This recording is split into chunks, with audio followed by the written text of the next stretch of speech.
हाँ ma'am.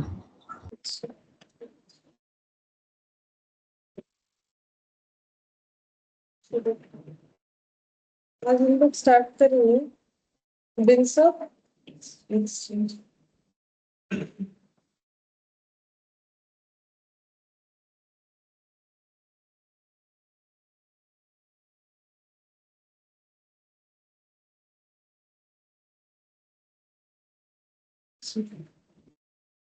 Bills of exchange देखो,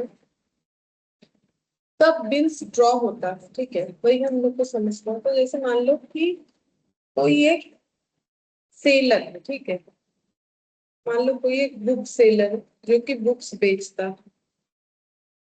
ये उसका शॉप है, ये बुक्स बेचता है, ठीक है। अब ये जो है इंसान, ये जो बुक्स बेचेगा, ये हमेशा क्या चाहेगा, इसका सेल कैसा हो, मतलब सेल नॉर्मली कितने तरीके का हो, कैश सेल और क्रेडिट सेल। तो ये तो कैश है, तो ये तो हमेशा चाहेगा कि इसका सेल कैसा हो, कैश सेल हो। तो इसके पास मान लो ये कस्टमर आ गया मिस्टर टी, ठीक है। अब ये कितने तरीके से जो है बेच सकते हैं इनको, अगर कैश सेल हुआ तो सबसे बेस्ट होता है नहीं? हर कोई तो चाहेगा कि भाई मेरा कैश इंस्टेंट मुझे मिल जाए, ठीक है। और एक तरीके से हो सकता है, या तो ये कैश में लेने के लिए बोल सकता है, या दूसरा क्या हो सकता है, क्रेडिट। ये रिक्वेस्ट कर सकता है कि हम चाहते हैं कि आप मुझे उधार में भेजें। लेकिन उधार में कब दिया जाता है, कोई जान पहचान का हो, ठीक है, कोई कुछ हमें बैकग्राउंड पता होता है तो ही ना उधार मिलता है। हम लोग अभी जाके कहीं किसी भी दुकान में तुम लोग जाके क्रेडिट मांगोगे, क्या दे देगा, नहीं। नॉन पर्सन को ही तो क्रेडिट दिया जाता है ना, ठीक है। लेकिन उसमें भी अगर क्रेडिट टर्म बहुत ज्यादा हो, जैसे कि बहुत ज्यादा मतलब कितना, यहाँ पर होता है 3 मंथ्स या फिर 90 डेज, एक ही बात हो गया। 3 मंथ्स का मतलब भी क्या होता है, 90 डेज। तो मैक्सिमम कोई क्रेडिट अगर देना चाहता है, ज्यादा से ज्यादा 3 मंथ्स और 90 डेज के लिए देना चाहता है, तो क्या क्रेडिट बहुत ज्यादा पीरियड के लिए नहीं होता है, नहीं वैसा नहीं होता है, ठीक है। सिस्टम मतलब नॉर्मल कस्टमर को जब हम लोग दे रहे हैं, तो 3 मंथ्स या उससे 3 मंथ्स या 90 डेज तक का अगर कोई क्रेडिट चाह रहा है, ठीक है, तो हम लोग उस पर क्या ड्रॉ कर सकते हैं, हम लोग उस पर बिल्स ड्रॉ करके क्रेडिट सेल कर सकते हैं। बिल्स ड्रॉ करके हम लोग क्रेडिट सेल कर सकते हैं, ठीक है। तो बिल्स ड्रॉ करने का मतलब क्या फायदा है बिल्स ड्रॉ करने का, बिल्स ड्रॉ करने से हमारे पास क्या रहेगा पता है, एक्चुअली जब बिल्स ड्रॉ होगा तो मान लो ये एक बिल्स ऑफ एक्सचेंज है, एक डॉक्यूमेंट है ना ये बेसिकली। तो मान लो ये एक बिल्स ऑफ एक्सचेंज है, इसमें ऐसे लिखा हुआ रहता है, यहाँ एक स्टैम्प लग जाएगा, ठीक है, ये सब प्रूफ है, ठीक है। फिर ऐसे 90 डेज आफ्टर, ऐसे मान लो लिखा हुआ है, वो बहुत सारे लॉ के लैंग्वेज लिखे हुए रहते हैं, तो हम जस्ट बोल रहे हैं 90 days after date pay to me, bracket में मिस्टर ए लिख दिया, on my order, on my order the sum of, जो भी है बुक का प्राइस मान लो 300 रुपए का बुक से, 300 only for the value receipt, for the value receipt. फिर यहाँ पर एक्सेप्टर बोल के साइन करना पड़ेगा। बोलो साइन कौन करेगा, ये लिखा क्या है देखो, थोड़ा थोड़ा समझ में आ जाएगा कि 90 days after date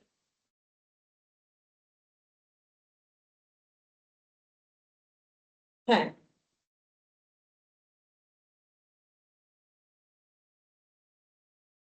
good evening ma'am. Good evening ma'am. 90 days after date pay to me, मतलब ए बोल रहा है कि 90 डेज बाद मुझे पे किया जाएगा मेरे ऑर्डर पे 300 रुपए, ठीक है। और हम ये ही सिर्फ वैल्यू रिसिप्ट करेंगे, ओनली दिस वैल्यू रिसिप्ट, ठीक है। मतलब ये बुक्स के बदले ही मुझे 300 रुपए मिलेगा, किसी और कारण से नहीं मिलेगा। अब एक्सेप्टर कौन होगा, बी, ठीक है। तो ये लिखा किसके लिए जा रहा है, बी के लिए जा रहा है। अब देखो लिखने का हेडेक किसका है, ए का है, क्योंकि कुछ मतलब कुछ लॉस होगा तो किसका होगा, ए का, वो उधार में बुक्स बेच रहा है। अब अगर बी ने पैसा नहीं दिया, लॉस तो ए का होना है, तो फिर ये सारा लिखने का झमेला कौन लेता है? ए लेता है। लिखने के बाद साइन करवाने का भी हेडेक ए का ही होता है। बोले भाई साइन करो, बी तुम यहाँ पर साइन कर दो, ठीक है। तो ये मिस्टर बी ने अपना मान लो साइन कर दिया, ठीक है। तो यहाँ पर और क्या आता है, जो परचेजर है यहाँ पर बी का एड्रेस आता है, ठीक है। ये ऐसा डॉक्यूमेंट देखने में होता है।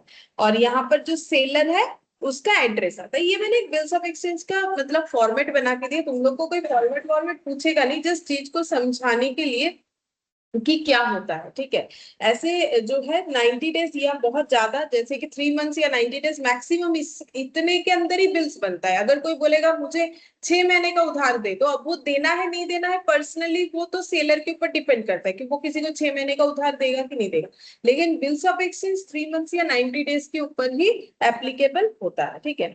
अच्छा, अब ये बिल्स ऑफ एक्सचेंज जो है और क्रेडिट सेल, अब मान लो वो 3 मंथ्स में जो क्रेडिट सेल करता, मान लो बिल्स ड्रॉ नहीं करवाता, तो उसका लॉस क्या था? लॉस, सबसे बड़ा लॉस ये होगा कि उसके पास कोई प्रूफ नहीं रहेगा, लीगल प्रूफ, ठीक है, कि मैंने ये सेल किया था और मिस्टर बी ने मुझे बोला था कि हम दे देंगे। ऐसे ओरली बोलने का क्या गारंटी? कुछ नहीं, बट इसका गारंटी है, ठीक है। तो एक तो ये गारंटी मिलता है कि मुझे पैसा मिलेगा, नहीं मिला तो हम इसको कोर्ट तक लेके जा सकते हैं, केस बन सकता है इसका, क्योंकि इसके पास मेरा क्या है, लीगल, मेरे पास एक डॉक्यूमेंट है। इसके अलावा भी बिल्स ऑफ एक्सचेंज का और भी कुछ बेनिफिट्स होता है। क्या होता है पता है? बिल्स ऑफ एक्सचेंज का यहीं पर लिख देते हैं। बिल्स ऑफ एक्सचेंज का बेनिफिट होता है कि ये liquidity factors, liquidity factor, liquidity factor का मतलब, और 3 पॉइंट लिख देते हैं, फिर वो समझा रहे। Cash flow in the business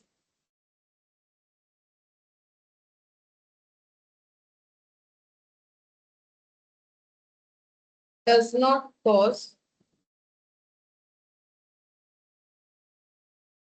locking of money।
देखो, वैसे तो बहुत सारा बेनिफिट हो सकता है। मैंने यहाँ पर 3 बेनिफिट लिखा है। देखो, सबसे पहला बेनिफिट तो वही मैंने बोला, लीगल एविडेंस की तरह काम करे, ठीक है।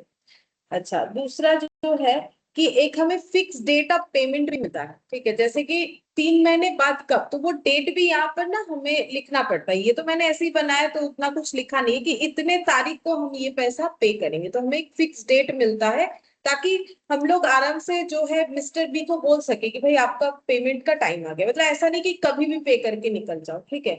फिर दूसरा जो है बोल रहा है कि ये लिक्विडिटी फैक्टर का मतलब होता है कि देखो, अगर हम क्रेडिट सेल करना बंद कर दे तो क्या हम बिजनेस चला सकेंगे? अभी जो कंपटीशन है, हम बोलेंगे नहीं हम सिर्फ कैश सेल ही करेंगे, वो तो मेरे लिए पॉसिबल नहीं है। अब क्रेडिट में बेचने से पैसा ब्लॉक होता है कि नहीं होता है? क्योंकि कब कौन पैसा देगा। लेकिन बिल्स का क्या होता है ना, कि बिल्स जो डॉक्यूमेंट है, अगर मुझे इमीडिएटली पैसे का जरूरत पड़ा तो हम इस डॉक्यूमेंट को लेके बैंक में जा सकते हैं, फिर बैंक वाले को बोल सकते हैं आप ये रख लो और इसके बदले मुझे पैसा दे देना। तो बैंक वाला क्या करेगा, पैसा दे देगा। जैसे मान लो ये 300 रुपए का बुक था, तो बैंक वाला बोलेगा ठीक है आपका बिल 300 रुपए का है, हम एक एग्जांपल दे रहे हैं, हम आपको 290 दे देंगे, 10 रुपए काट देंगे। तो बैंक अपना चार्जेस काटे, क्योंकि बैंक तो कोई फ्री का काम करता है नहीं, ठीक है।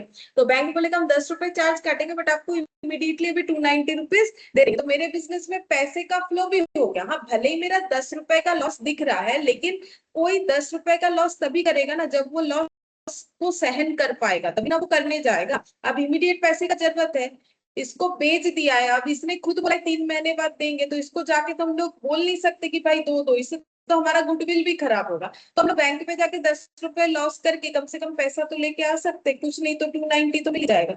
और ये इसी को बोलते हैं पैसे, बिजनेस में क्या रहेगा, लिक्विडिटी फैक्टर्स रह जाएगा, ठीक है। उसी को बोल रहे हैं कैश फ्लो भी रहेगा बिजनेस में, और उसको क्या बोल रहे हैं, does not cause locking of, पैसा ब्लॉक नहीं होता है। अगर सिर्फ क्रेडिट सेल करोगे तो पैसा ब्लॉक होगा, लेकिन अगर बिल्स ड्रॉ कर लोगे तो पैसा ब्लॉक नहीं होगा, ठीक है। तो मेन ये उसी पॉइंट को मैंने ये 3 हिस्से में लिखा है, ठीक है। और इमीडिएटली हमें कैश मिल सकता है, बैंक में जाएंगे तो एक ही बात हो गया, मेन चीज वही है, ठीक है। ये शॉर्ट टर्म फाइनेंस के तरह भी हमारा काम करता है, क्योंकि इसके बदले मुझे पैसा मिल रहा है। जैसे मेरे पास सोना है, मैंने बैंक में ले जाके सोना रख दिया गिरवी, ठीक है, फिर उसके बदले लोन ले लिया पैसे, तो ये तो वैसे हो गया ना, ये रख लो बदले में मुझे पैसा दे दो, ठीक है। बस ये लोन जैसा नहीं है कि इसका कोई इंटरेस्ट वगैरह लगेगा, ऐसा कुछ नहीं है, ये रख के हमें मिल जाएगा, बट हाँ हमें डिस्काउंट का लॉस जो है वो लेना पड़ेगा, ठीक है। अच्छा, अब ये जो बिल्स ऑफ एक्सचेंज है, इसमें कुछ पार्टीज नेम होता है, वो समझो क्या क्या होता है, ठीक है? तो देखो यहाँ पर मिस्टर ए जो है, मैंने 2 पार्टी बनाया, एक है मिस्टर ए और एक है मिस्टर बी। तो मिस्टर ए को हम क्या बोलेंगे, मिस्टर ए क्या करेंगे, बिल्स ड्रॉ कर रहे हैं, ठीक है, इनके हाथ में क्या है, बिल्स रिसीवेबल है। और मिस्टर बी के हाथ में क्या है, बिल्स पेबल, इनको पैसा देना पड़ता है, तो इनके पास जो है उसको बोलते हैं बीपी, और इनके पास जो होता है उसको बोलते हैं बीआर। तो मिस्टर ए कौन है, सेलर है, ठीक है। ऑपोजिटली बोले तो मिस्टर बी कौन है, परचेजर, ठीक है। तो सेलर का मतलब जो बेचता है, ठीक है, परचेजर का मतलब जो खरीदता है। अच्छा, जो बेचता है वो बिल ड्रॉ करता है ना, तो उसको हम लोग बोलते हैं ड्रॉयर, ठीक है। और जो बिल एक्सेप्ट करता है उसको हम लोग बोलते हैं ड्रॉई, ठीक है। तो यहाँ पर लिखेंगे one whom the bill is drawn, ठीक है। और इसमें लिखेंगे ड्रॉयर का क्या लिखेंगे, हु ड्रॉज द बिल, ठीक है, जो बिल ड्रॉ करता है। अच्छा, फिर इसके बाद ये बिल को एक्सेप्ट करता है ड्रॉ होने के बाद, इसको बोलते हैं एक्सेप्टर, और ये एक्सेप्ट करवाता है, इसको क्या बोलते हैं, एक्सेप्टी, ठीक है। ये मैंने पहले इसीलिए लिखा, देखो, क्योंकि जो एक्सेप्ट करता है वो एक्सेप्टर, तो एक्सेप्टर कौन, जो साइन करेगा कि हाँ हम मान रहे हैं कि हम इतने तारीख को इतना पैसा दे देंगे, ठीक है। तो एक्सेप्टर, एक्सेप्टर कौन हो गया, who accept the bill, who accept the bill. और एक्सेप्टी कौन हो गया, हु ड्रॉज द बिल, ठीक है। अच्छा, और पेयर और पे, जो पैसा देगा उसको क्या बोलेंगे, पेयर, और जो पैसा लेगा, जिसको पैसा मिलेगा, पे, ठीक है। हु पेज, ठीक है, पेयर का मतलब हु पेज, और पे का मतलब हु रिसीव, ठीक है। अच्छा, अब पे जो है, ठीक है, पे हमेशा जिसके पास बी आर है वही पे होता है, ठीक है। अब देखो यहाँ पर और एक पॉइंट आता है, जैसे कि मिस्टर ए ने मिस्टर बी के ऊपर बिल ड्रॉ किया, ठीक है।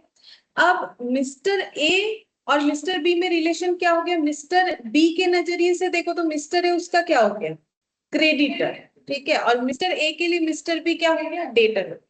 अब मिस्टर ए का भी तो कोई क्रेडिटर हो सकता है, क्यों नहीं होता, वो बिजनेस करता है, उसका भी क्रेडिटर हो सकता है, ठीक है। तो अब उसको किसी को पैसा देना है, उसको बी से पैसा मिलेगा, ठीक है। अब यहाँ 3 पार्टी बन गया, यहाँ पर हम बना लेते हैं मिस्टर ए जिसने बुक्स बेचा था, किसको बेचा था, मिस्टर बी को। अब एक मिस्टर क्यू बना देते हैं, ठीक है। तो मिस्टर ए ने इसको बुक्स बेचा था, और इसने कुछ इसको कभी बेचा था, ठीक है, इसने सेल किया था मिस्टर ए को, मिस्टर ए ने कुछ सेल किया है मिस्टर बी को, और दोनों का अमाउंट मान लो सेम है, ठीक है, दोनों का अमाउंट मान लो सेम है। अब मिस्टर ए ने बिल्स ड्रॉ किया किसके ऊपर, मिस्टर बी के ऊपर। अब मिस्टर क्यू बोल रहा है मिस्टर मिस्टर ए को मेरा पैसा दो 300 रुपए, ठीक है। तो मिस्टर ए बोल रहा है ठीक है पैसा नहीं देंगे, मेरे पास ना एक डॉक्यूमेंट है, मेरे पास क्या है, बिल्स रिसीवेबल। ये बिल्स रिसीवेबल में लिखा हुआ है कि मिस्टर बी इतने तारीख को मुझे 300 रुपए देगा, हम मिस्टर बी को ये बोल देंगे मुझे ना देके आपको दे दो, ठीक है। तो उसके लिए आपको क्या करना है, मेरे पास से जो बी आ रहे हैं हम ये आपको दे देंगे, मेरा ये राइट्स हम आपको दे देते हैं, इसके हाथ से ये राइट्स इसके हाथ में चला गया। अब इसने ऐसे ऐसे नहीं दिया, ये देने के बदले इसका लाइबिलिटी खत्म होगा। अगर ये क्रेडिटर को पे करता, बोलो क्या एंट्री होता, मिस्टर ए अगर अपने क्रेडिटर क्यू को पे करता तो क्या एंट्री, क्यू टू कैश या बैंक होगा, ठीक है। अब अगर ये क्यू को बिल्स दे रहा है तो क्या एंट्री करेगा, क्यू टू बी आर, ठीक है। इसके पास से बी आर चला जा रहा है, Q account debit to B R, मतलब मिस्टर ए के बुक्स में एंट्री होगा। एक इधर जगह नहीं है तो मैंने इधर लिख दिया, यहाँ पर लिखते हैं, ठीक है। क्यू टू बी आर ये लिखेगा, ठीक है। और क्यू जब तो क्यू का डेटर कौन, मिस्टर ए। अब क्यू जब पैसा एक्सेप्ट करेगा तो अगर पैसा मिलता तो कैश टू क्या करता, ए, पैसे की जगह क्या मिल रहा है, B R, B R to क्या करेगा, ए, ठीक है। तो इस चीज को बोलते हैं बिल का एंडोर्समेंट, ठीक है। इसको क्या बोलते हैं, एंडोर्समेंट। बिल को एंडोर्स कर दिया, एंडोर्स करने वाला कौन, ए। किसको एंडोर्स किया गया, क्यू को, ठीक है। तो क्यू को हम लोग क्या बोलेंगे इसमें, इसका मतलब मिस्टर ए, ये पूरे केस में मिस्टर ए बन गए एंडोर्सर, ठीक है। और मिस्टर क्यू कौन बन गए, एंडोर्सी, एंडोर्सी, ठीक है। एंडोर्सर और एंडोर्सी हो गया। अब देखो, अब इस केस में पेयर कौन बोलो, तो पेयर तो बी है, लेकिन पेई कौन हो गया, क्यू हो गया। तो पेई बदल सकता है, ठीक है। पेई बदल सकता है अगर एंडोर्समेंट हुआ तो, लेकिन पेयर नहीं बदलता है नॉर्मली। अब पेयर कैसे बदलेगा, देखो कोई बी आर एंडोर्स कर सकता है, कोई बीपी एंडोर्स कर सकता है। मतलब मुझे किसी को पैसा देना, पैसे की जगह बोल सकते भाई ले जाओ ये बीआर, ये बीआर से भी तुम्हें पैसा मिल जाएगा। लेकिन बीपी तो मतलब लाइबिलिटी, हम किसी को अपना लाइबिलिटी थोड़ी दे सकते, कोई क्यों लेगा, ठीक है। हम बीआर दे सकते हैं, ले लेगा। अगर मेरा कोई क्रेडिटर है, अगर उसे लगे कि मुझे लेना है, ठीक है, मतलब उसके लिए उसका भी मन होना चाहिए कि हम पैसे की जगह बीआर लेंगे, ठीक है। अगर नहीं लेता है तो बात अलग है, अगर लिया तो एंडोर्सर एंडोर्सी वाला रिलेशन हो जाएगा। तो इसीलिए बोलते हैं कि पेई हमेशा ड्रॉयर हो ऐसा जरूरी नहीं है, ठीक है। पेई जो है वो ड्रॉयर हो ऐसा जरूरी नहीं, ठीक है। तो पेई जो है वो कौन हो सकता है, एंडोर्सी भी हो सकता है, ठीक है। एंडोर्सी क्या हो गया, ये यहाँ पर क्या हो जाएगा, पेई, ठीक है। तो एंडोर्सी पेई हो सकता है, जरूरी नहीं है कि जिसने ड्रॉ किया है वही एंडोर्सर। तो पहले मोटा मोटा ये जो हम लोगों ने अभी ओवरव्यू पढ़ा, बोलो ये सबको समझ में आया, বলো কারো কোনো ডাউট আছে এটা, না বোঝা গেছে,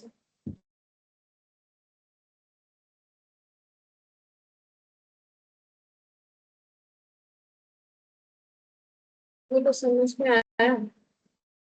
यस मैम।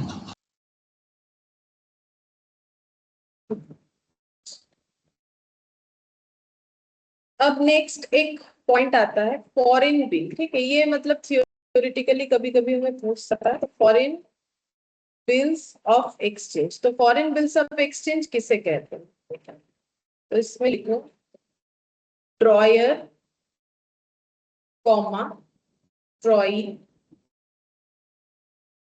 कॉमा, पे, ठीक है। अब देखो, इसीलिए मैंने पहले वो सब बता दिया कि ड्रॉयर कौन, ड्रॉई कौन, पे कौन। अब हम लिखेंगे ड्रॉयर, ड्रॉई, तो तुम लोग ये मत समझो कि भाई ड्रॉयर कौन, तो ड्रॉयर तो पता है कौन, ड्रॉयर जो बिल्स ड्रॉ करे।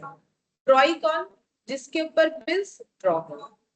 पेई कौन, जिसको पैसा मिलेगा। अब वो कौन कौन हो सकता है, ड्रॉयर तो हो ही सकता है, इसके अलावा अगर एंडोर्समेंट का केस हो तो एंडोर्सी हो सकता है, ठीक है। अब फॉरेन बिल में लिखो if any one from out of India, then it becomes foreign bills of exchange, मतलब बोल रहा है कि ड्रॉयर, ड्रॉय, पे, ये 3 पार्टी लिखा मैंने। अगर इसमें से कोई भी एक आउट ऑफ इंडिया का होता है, लाइक ड्रॉयर हुआ या ड्रॉई हुआ या फिर पे हुआ, ठीक है, तो वो बिल को क्या बोलेंगे हम लोग? Foreign bill.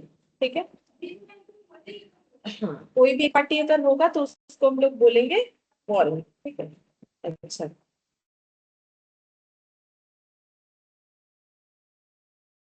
अच्छा, एंडोर्समेंट लेकिन मल्टीपल टाइम्स हो सकता है, जैसे ए से क्यू हुआ, अब क्यू भी चाहे तो उससे किसी को एंडोर्स कर सकता है, फिर किसी को एंडोर्स कर सकता है। अब ऐसा भी हो सकता है कि एंडोर्स होते होते वो बिल, मतलब देखो ऐसा भी केस हो सकता है, आएगा तो हम बता रहे हैं। जैसे कि मान लो क्यू ने किसी को दिया, ठीक है, मतलब क्यू ने अपने क्रेडिटर को दिया। अब क्यू ने मान लो आर को दिया, ठीक है, अब उसका क्रेडिटर,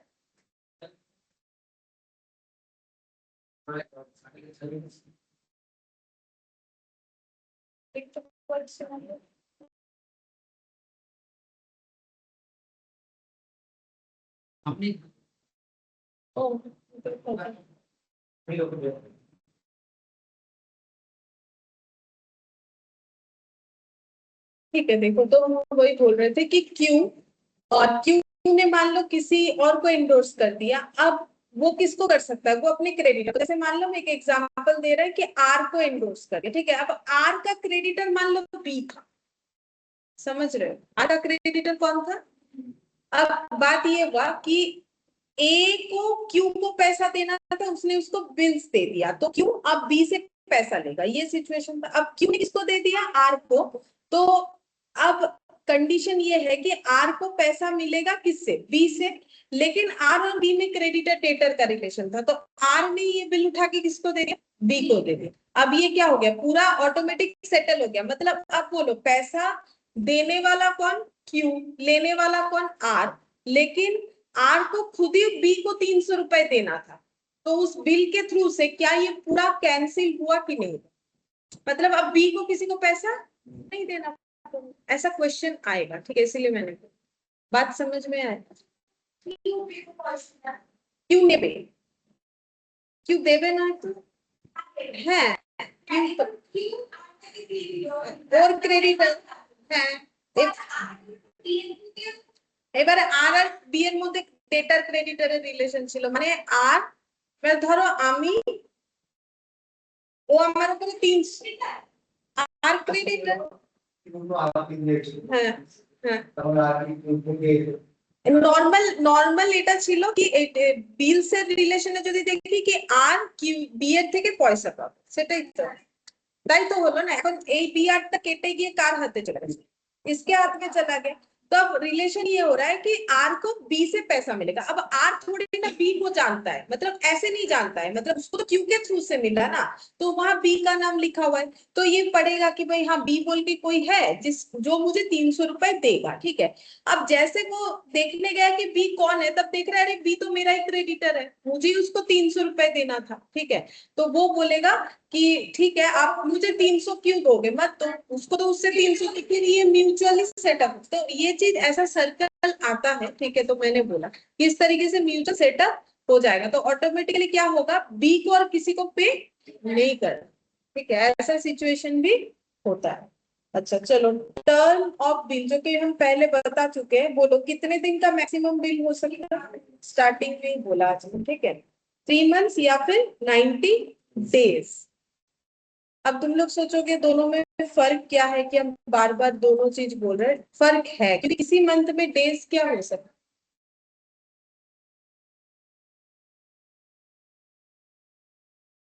अब उसके लिए डेट हमारा चेंज होता है, मतलब डेट यानी कि ड्यू डेट हम बताते क्या होता है, ठीक है। अब देखो, एक्सपायरी और due date of bill, bill का ड्यू डेट क्या है?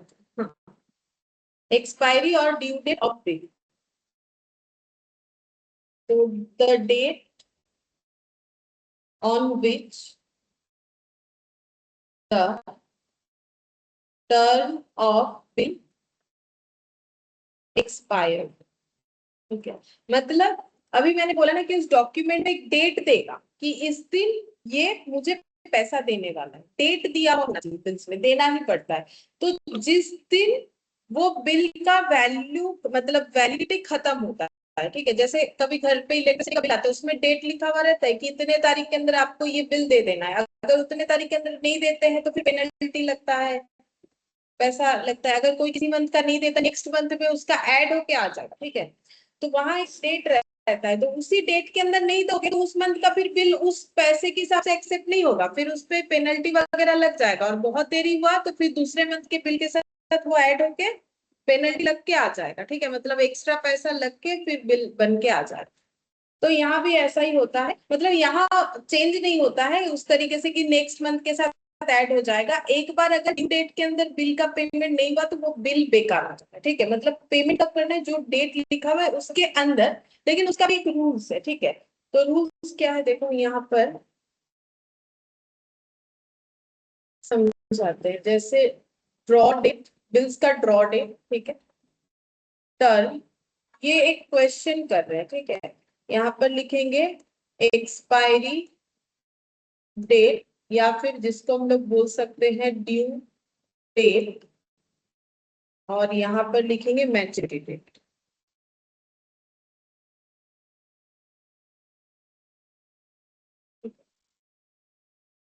जैसे कि मान लो मैंने बिल ड्रॉ किया है 1/4/2021 को 2 मंथ्स के लिए, ठीक है, तो मेरा ड्यू डेट कब आ जाएगा? तो ड्यू डेट कैसे कैलकुलेट होता है, ड्यू डेट का मतलब हो गया कि मुझे 2 मंथ्स बाद पैसा मिलेगा, ठीक है, तो 1 अप्रैल के बाद 2 मंथ्स कब होगा?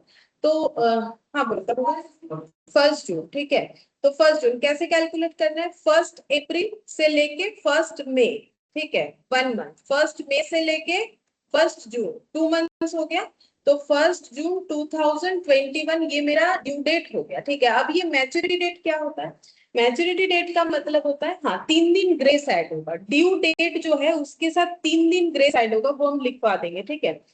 3 दिन ग्रेस ऐड करने से हम लोग का क्या आता है, मैच्योरिटी डेट, ठीक है। अब ये क्या होता है ना, ये छूट होता है, तुम लोग अगर इलेक्ट्रिक बिल में भी देखोगे तो वो 10 डेज उसके बाद उसका ग्रेस होता है, अलग अलग कंपनी का अलग अलग होता है, ठीक है। सीएससी में होता है कि 10 दिन का उसमें और टाइम मिल जाता है कि आप ये पैसा ही, ये डेट है आपका, लेकिन इसके बाद आपको एक्स्ट्रा कितना दे रहे हैं, 10 दिन दे रहे हैं, उसके बाद भी अगर आप नहीं देते हो तो आपका उसमें अमाउंट एक्स्ट्रा लगेगा, ठीक है। तो फिर ये कितना हो जाएगा, 3 दिन ऐड करोगे तो ये डेट कौन सा आएगा, 4 June 2021, ठीक है। अच्छा, 25 मार्च 2021, और ये 3 मंथ्स, बोलो कितना एक्सपायरी डेट होगा, फिर उसमें 3 दिन ग्रेस ऐड होगा। 2020 जून ही रहेगा, क्योंकि देखो मार्च 25/3 से 25/4, ठीक है, 25/4 से 25/5, 25/5 से 25/6 हो गया 3 मंथ्स। अब इसमें 3 दिन ग्रेस लगाओ, 28 June 2021, ठीक है। अच्छा, फिर 31 December 2021 और 2 मंथ्स, बोलो क्या हो?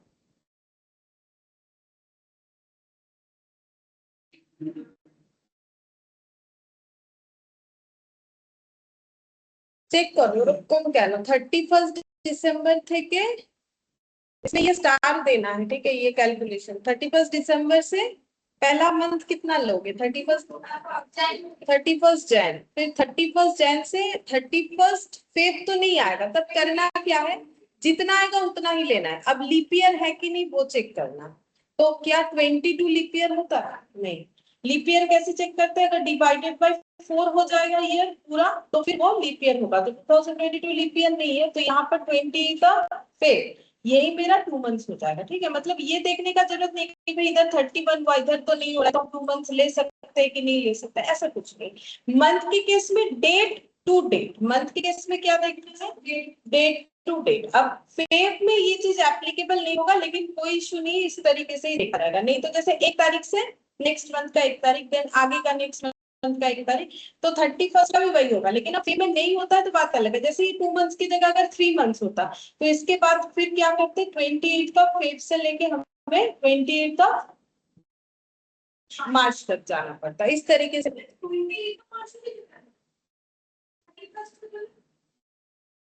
ना है 31, सॉरी है 31 होता बता ले। हाँ, तो ये 28 से हमें कितना लेना पड़ेगा 31, क्योंकि वो तो यहाँ 31 आ नहीं पा रहा था इसीलिए। ठीक है, तो फिर यहाँ पर कितना हो जाएगा 1 मंथ ऐसे कर। तो फिर कौन सा डेट आया हम लोग का 28 का पे। अब इसमें तुम लोग को लगाना है ग्रेस। अच्छा, इसका ईयर बदल जाएगा, कितना हो जाएगा 22। ठीक है, अब इसमें ग्रेस 3 दिन लगाओ, तो 28 में 3 दिन लगाना है। तो 28 फेब तो उस मंथ का एंड है, तो 1 तारीख 2 तारीख 3 तारीख 3 मार्च 2022।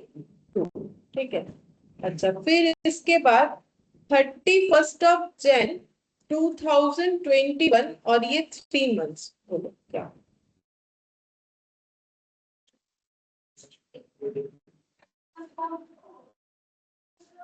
थर्टी फर्स्ट হয় না তো এপ্রিল 30 না jan feb march 30 এই উঁচুর গার্ড গুলো 1 আর এগুলো 0। ঠিক আছে, हाँ 30th ऑफ अप्रैल 2001। ठीक है, ये देखो 31 जैन से लेके पहले क्या होगा 28 का फेब, फिर 28 फेब से लेके 31 ऑफ मार्च, क्योंकि मार्च 31 का होता है, फिर 31 ऑफ मार्च से लेके 30th ऑफ अप्रैल, ये हो जाएगा हम लोग का 3 मंथ। अब इसमें 3 दिन ग्रेस ऐड होगा, तो अप्रैल तो खत्म हो गया, तो मई का 3 दिन मतलब 3rd ऑफ मई 2022 হয়ে যাবে, এটা 22 হয়ে যাবে না, 1ই থাকবে। ও হ্যাঁ হ্যাঁ হ্যাঁ, এটা তো জ্যান আছে, এটা 1ই। फिर इसके बाद 28 ऑफ फेब 2022 2 मंथ्स।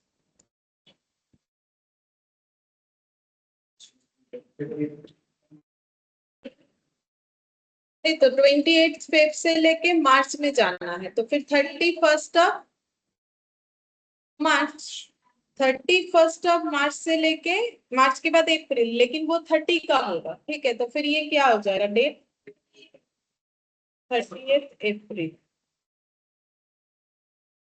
अच्छा हाँ, अब एक चीज यहाँ पर रुको, 30th अप्रैल नहीं होगा, मैंने क्या बोला मंथ के केस में डेट टू डेट, लेकिन यहाँ अगर 28 है तो यहाँ थोड़ी ना 31।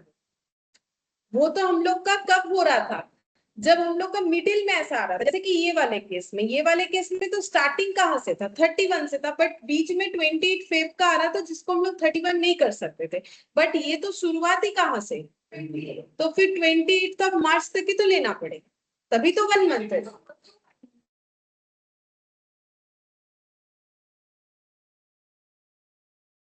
না দেখো, এইটা তো মার্চের তো 31ও হতে পারে, আমি তো ভুল করে 31 লিখেছিলাম না, 31 তো হবে না, কারণ ডেট টু ডেট তো যদি 28 শুরু হয়েছে কবে শেষ করবো। এইখানে তো অন্য প্রবলেম ছিল, এখানে 31 ডিসেম্বর থেকে 31 অফ জ্যান এটা প্রবলেম ছিল না, কিন্তু 31 অফ জ্যান থেকে আমাকে যেটা 28 করতে হচ্ছিল, তারপরে এটা 28 থেকে এবার এটা এক্সট্রা চলে যাচ্ছে। ठीक है, ये कुछ पॉइंट टू बी नोटेड हो गया ना हमारा। तो ये 28 फेब से 28 मार्च, फिर ये वाला फिर क्या हो जाएगा, अब 28 मार्च से लेना है 28 अप्रैल, तो फिर इसका डेट लेना पड़ेगा 20 अप्रैल 2022। अब इसमें 3 दिन ऐड करो, तो अप्रैल तो 30 दिन का होता है, 30 डेज का होता है। 1 मई, हाँ 1 में क्या होता है बोलो। ये इसमें आप देखो, ये नॉन हॉलीडे होता है, 1 में नॉन हॉलीडे होता है। अगर नॉन हॉलीडे है तो हम लोग का नहीं, दूसरे दिन नहीं, अगर आपको पता है कि इस दिन छुट्टी होगा तो उसका आगे वाला दिन लेना पड़ेगा, तो उस केस में ये वाला डेट फिर क्या हो जाएगा 1 में के आगे, मतलब 30th अप्रैल 2022 एज नॉन हॉलीडे। क्योंकि अगर मेरे पास नॉन हॉलीडे है, जैसे मान लो हमें बैंक में इमीडिएटली कुछ काम करना है, तो मुझे अगर पता ही है कि ये दिन नॉन हॉलीडे, तो हम तो उसके पहले दिन जाएंगे ना। अगर सडन हॉलीडे होता तो हाँ, क्योंकि वो तो हमें नहीं पता है, अचानक से स्ट्राइक हो गया, तो फिर हमें तो दूसरा दिन ही किसी मतलब हम लोग अपने ड्रॉयर को बोलेंगे भाई मुझे एक दिन का समय दो, मुझे कैसे पता चलेगा कि ये छुट्टी था, ये थोड़ा ना कोई नॉन छुट्टी था, ठीक है। तो ये हो गया। अच्छा, अब इसके बाद 30th ऑफ जैन 2022 और 2 मंथ्स, तो फिर से डेट टू डेट, तो 30th ऑफ जैन से लेके है 30th ऑफ जैन से लेके 28th ऑफ फेब, फिर 28th ऑफ फेब से लेके 30th ऑफ मार्च, ठीक है। ये डेट टू डेट फॉलो होना चाहिए, जहां डेट नहीं होगा उसका बात अलग है, सिर्फ एक ही मंथ होगा जहां पर डेट नहीं आएगा, जो कि है फेब, ठीक है। तो फिर यहाँ पर 30th ऑफ क्या हो जाएगा, मार्च 2022, और 3 दिन ग्रेस लगाओगे तो 31 का होता है मार्च, तो एक दिन वहां गया, और 2 तारीख अप्रैल का 2 तारीख, ठीक है। और 15th ऑफ मार्च 2022, और यहाँ लिख दिया मैंने 60 डेज, ठीक है। तो अभी तक देखो मैंने मंथ वाला कैलकुलेशन सीखा है, अब डेज वाला कैलकुलेशन सीखना है, तो डेज वाला कैसे करेंगे, तो मार्च में 15 मार्च को बिल ड्रॉ हुआ, उसके बाद 60 डेज बाद ड्यू डेट आएगा, तो वो कैसे कैलकुलेट करोगे, तो मार्च में हमारे पास कितना दिन है बिल पे करने को, 60 थोड़ी है, 60 डेज का टोटल बिल ड्रॉ हुआ है, मार्च का 15 तारीख बिल ड्रॉ हुआ है, ठीक है। ये ना बात दिए मार्च से 31 डेज, हाँ, तो फिर हमारे पास मार्च में कितना दिन है, 60। अच्छा, अप्रैल में कितना होता है, 30, क्या 30 डेज हमें मिलेगा वेट करने के लिए, बिल्कुल मिलेगा, क्योंकि हमें तो टोटल समय कितना दिया गया, ठीक है। तो अप्रैल के बाद दूसरा मंथ भी ले सकते हैं, तो ये हो गया 46, तो और कितना दिन हमें मिलेगा, 60 से 46 लेस करो, तो फिर यहाँ पर कितना हो जाएगा, ठीक है। तो इसका मतलब मेरा ये जो डेट है वो क्या हो जाएगा फिर, 14th ऑफ मई, मतलब 14/5/2022, ठीक है। तो 14/5/2022, और इसमें 3 दिन ग्रेस ऐड करोगे तो मैच्योरिटी वाला भी हो जाएगा 17th of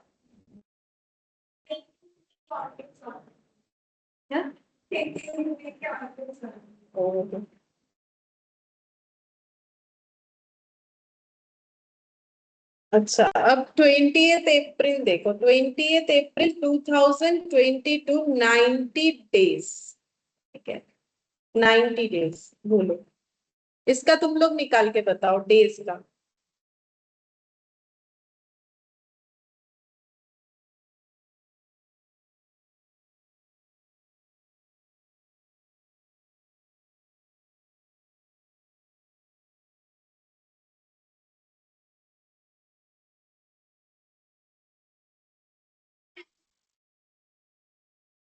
nineteen of July है आंसर, तो ठीक ही है,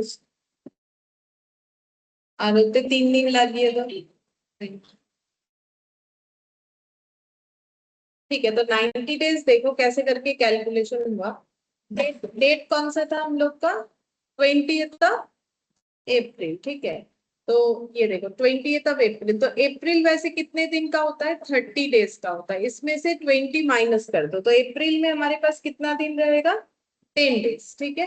मई में कितना दिन लेंगे, मई 31 का होता है, हमें टोटल 90 दिन 90 डेज का, ठीक है। फिर जून भी लेना पड़ेगा, तो जून कितने होता है 30, तो 3336 + 1 71 हुआ है, और भी ले सकते हैं, तो 71, तो 90 से 71 माइनस करने से 90, ठीक है। तो ये 19 यहाँ लगेगा, तो ये 90 डेज कंप्लीट हो जाएगा, तो 19 जुलाई को हमारा एक्सपायरी डेट होगा, मैच्योरिटी डेट उसमें 3 दिन लग के जितना आया उतना, कुछ 22 बोलो, ये डेट समझ में आया कि क्या क्या हमें ध्यान में रखना है, जैसे एक तो मंथ हुआ तो डेट टू डेट देखेंगे, अगर 31 है तो 31 से 31 देखेंगे, अगर 31 नहीं हो रहा है सिर्फ फेब में ही होगा तो 28 जाएगा, लेकिन नेक्स्ट वाला फिर से 31 हो जाएगा, जैसे ये वाला, ठीक है। लेकिन अगर 28 से स्टार्ट है तो वो 28 से 28, 28 से 28 इस तरीके से काउंट होगा। बोलो, ये जो भी एग्जाम्पल्स हम लोगों ने किया वो समझ में आया, सबको क्लियर है, Yes, ma'am. ठीक है। किसी को कोई डाउट है तो पूछ लो, ठीक है। अब हम लोग यहाँ पर लिखेंगे डेज ऑफ ग्रेस, वो लिखा नहीं था बता देते। डेज ऑफ ग्रेस हमें कितना मिलता है? 3 डेज, ठीक है। और मैच्योरिटी डेट कैसे निकालते हैं? Due date plus days of grace. लेकिन क्वेश्चन तुम लोग को जो मिलेगा ना, हर जगह पे क्या बोलेगा पता है? ड्यू डेट ही बोलेगा। ये मैच्योरिटी डेट वाला लैंग्वेज यूज ही नहीं करता, ठीक है। लेकिन हमें क्वेश्चन हमेशा बिल्स का पेमेंट जो है 3 दिन ग्रेस लगने के बाद होगा, इस तरीके से हर एक क्वेश्चन को सॉल्व करना होता है, ठीक है। लेकिन क्वेश्चन में तुम लोग को ये मैच्योरिटी डेट लैंग्वेज कम मिलेगा। हर एक क्वेश्चन में मिलेगा, देखना due date due date due date, ये एक्सपायरी डेट भी नहीं मिलेगा। चलो वो तो बात अलग है कि ड्यू डेट एक्सपायरी डेट बात एक ही है। ड्यू डेट लिखे क्वेश्चन में, ये एक्सपायरी लिखे, बट ड्यू डेट ही तुम लोग को ज्यादा मिलेगा। कोई भी क्वेश्चन उठा लोगे, मैच्योरिटी डेट वाला लैंग्वेज नहीं मिलेगा। अच्छा, नेक्स्ट यहाँ पर टाइप्स ऑफ बिल लिखो। कितने तरीके का बिल होता है? Types of bill.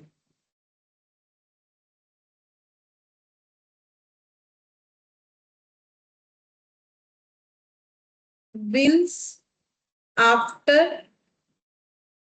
डेट, एक होता है बिल्स आफ्टर साइट, और बिल्स एट साइट, ठीक है। अब ये सब का मतलब क्या होता है?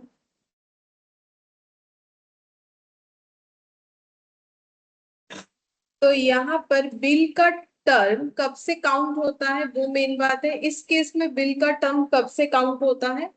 तो इसमें जो टर्म काउंट होगा वो हो जाएगा ड्रॉन ऑफ बिल।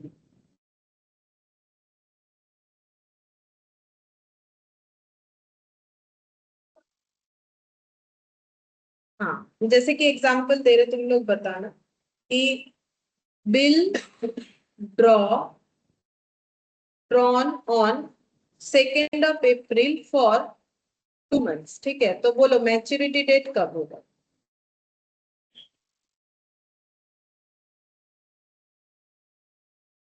तो टर्म कब से काउंट करना है, मतलब देखो,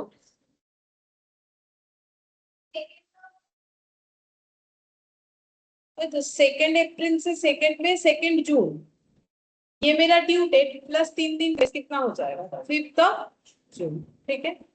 अच्छा, अगर अगर मुझे बोला है बिल्स आफ्टर डेट, तो मुझे बिल जिस दिन ड्रॉ हुआ है उस दिन से टर्म काउंट करना चाहिए, जो कि नॉर्मल बात है, ठीक है। अभी हम लोगों ने जो भी किया। लेकिन अगर बोलेगा बिल्स आफ्टर साइट, तो उसमें टर्म कब से काउंट करना होता है? जिस दिन एक्सेप्टेंस होता है। मतलब हो सकता है कि जैसे मैंने मिस्टर ए बी का स्टोरी दिया कि मिस्टर ए ने बिल ड्रॉ कर दिया, बट मिस्टर बी 3 दिन बाद आया साइन करने के लिए, हो सकता है। हाँ, तो फिर उसको बोलते हैं बिल्स आफ्टर साइट, मतलब देखने के बाद। बिल्स आफ्टर साइट इसीलिए वो बोला जाता है। बिल्स आफ्टर डेट का मतलब जिस दिन बिल ड्रॉ हो गया उस दिन से, ठीक है। तो यहाँ पर एक्सेप्टेंस कब से होगा? बोल रहा है टर्म कब से काउंट होगा? एक्सेप्टेंस से, ठीक है। जैसे कि मान लो मैंने एग्जांपल दिया, bill drawn on 2 April and accept on 4 April for 2 months, ठीक है। अब इसमें बताओ कि मैच्योरिटी डेट क्या है?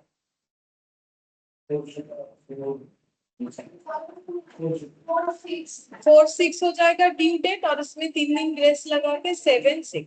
मतलब देखो, बिल ड्रॉ वाला डेट से हमें फिर नहीं काउंट करना है 2 मंथ्स। कहाँ से करना है? 4 अप्रैल से। तो 4 अप्रैल से 4 मई, 4 मई से 4 जून, प्लस उसमें 3 दिन ग्रेस, तो 7 जून। और बिल्स एट साइट ये होता है ऑन डिमांड। इसका कोई रूल्स नहीं होता है। जब सामने वाला डिमांड करे, मतलब जिसने बिल ड्रॉ किया है वो जब बोले कि भाई मेरा पैसा कल ही दे देना या इस दिन दे देना, तो तभी देना पड़ेगा, तभी देना पड़ेगा। इसको बोलते हैं बिल्स एट साइट या फिर on demand. No date is mention, यहाँ कोई डेट का बात होता ही नहीं।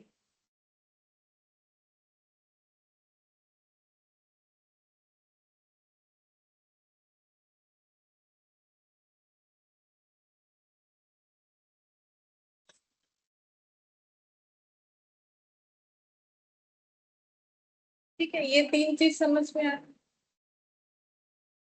यहाँ तक किसी को कोई डाउट है तो पूछो।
कोई डाउट नहीं है किसी को भी? बोलो, सब समझ में आया?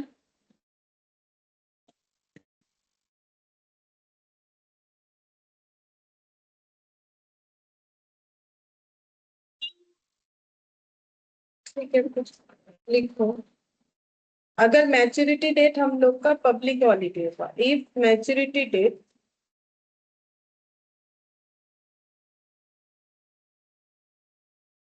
is a public holiday or known holiday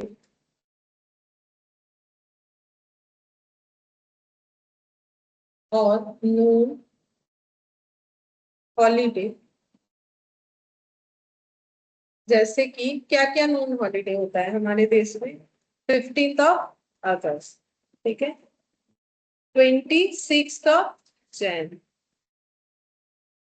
2 October Sunday, Mahatma Gandhi का बर्थडे, ठीक है, ये 1 अप्रैल, वो तो अभी आया था थोड़ी देर पहले, 31 मार्च, 1 अप्रैल और 31 मार्च होता है बैंक का, ठीक है, बैंक का वो हॉलीडे होता है, मतलब ईयर का स्टार्टिंग और ईयर का ending.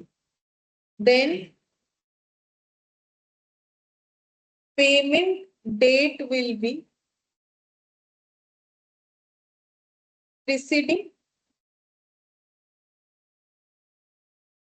preceding the holiday date। जैसे एग्जाम्पल 12 जुलाई मान लो कोई बिल ड्रॉ हुआ था, ठीक है, 2 मंथ्स के लिए, ठीक है, 1 मंथ के लिए, तो मैच्योरिटी डेट क्या होगा ये बता। हाँ, तो 15 अगस्त तो हो नहीं सकता, है ना। 12 जुलाई में अगर हम लोग, 12 जुलाई है तो 12 अगस्त हो जाएगा, 1 महीना, तो 3 दिन ऐड करते हैं तो 15 अगस्त आता है, जो कि नहीं होगा। तो इसके जगह ये वाला नहीं होगा, हम लोग को क्या लिखना पड़ेगा? प्रिसीडिंग, मतलब उसके आगे वाला। नॉन हॉलीडे है तो हमें पता है कि 15 अगस्त तक छुट्टी होता है, तो हमें अपना उसके पहले दिन कंप्लीट कर लेना, ठीक है। लेकिन अगर सडन हॉलीडे का, if maturity date is sudden holiday, ठीक है, then payment will be on succeeding day, succeeding day. जैसे कि अगर 13 जुलाई है, 1 मंथ का टर्म है बिल का, तो मैच्योरिटी डेट कितना आएगा? तो 13, हाँ, 13 जुलाई से 1 मंथ हो जाएगा, 13 अगस्त, उसमें 3 दिन लगा हुए तो कितना आएगा? 16 अगस्त। और अगर उस दिन मान लो कि सडन हॉलीडे, मान लो 16 अगस्त क्या है? सडन हॉलीडे, तो यहाँ पर दे देते हैं 16 अगस्त मान लो सडन हॉलीडे हो गया, तो फिर मुझे यहाँ पर डेट इसके जगह क्या मिल जाएगा, 17th, ठीक है। वो क्वेश्चन में दे देगा कि सडन हॉलीडे है या नहीं है। सडन हॉलीडे हमें क्वेश्चन में देगा, बट नॉन हॉलीडे हमें नहीं देगा। वो हमें खुद से देख लेना है कि भाई मेरा जो डेट निकल के आ रहा है कहीं वो कोई नॉन हॉलीडे तो नहीं है। वो अगर है तो फिर उसको हमें आगे वाले दिन लेना पड़ेगा। और सडन हॉलीडे जब तक क्वेश्चन नहीं बताएगा हमें कैसे पता चलेगा कि कब कौन से दिन सडन हॉलीडे हुआ था। बोलो यहाँ तक क्लियर है, समझ में आ गया?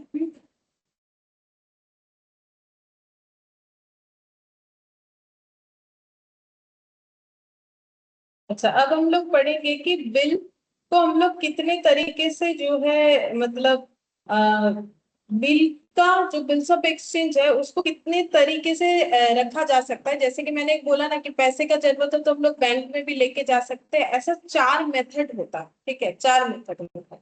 तो यहाँ पर लिखेंगे, पहला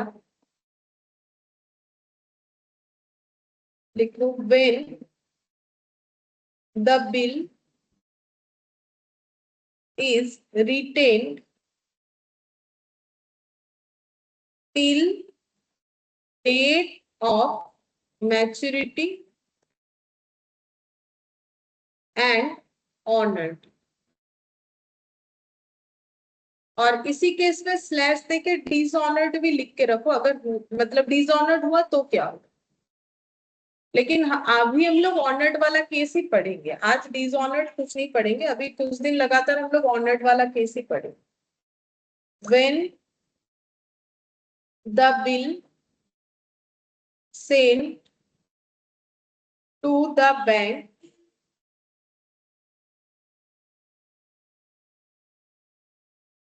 for collection and honor। तुम लोग चाहो तो ऐसे डैश डैश दे देना। और अगर डिसऑनर्ड हुआ तो क्या होगा। फिर when the bill is discounted with bank, discounted with bank or other person and honored।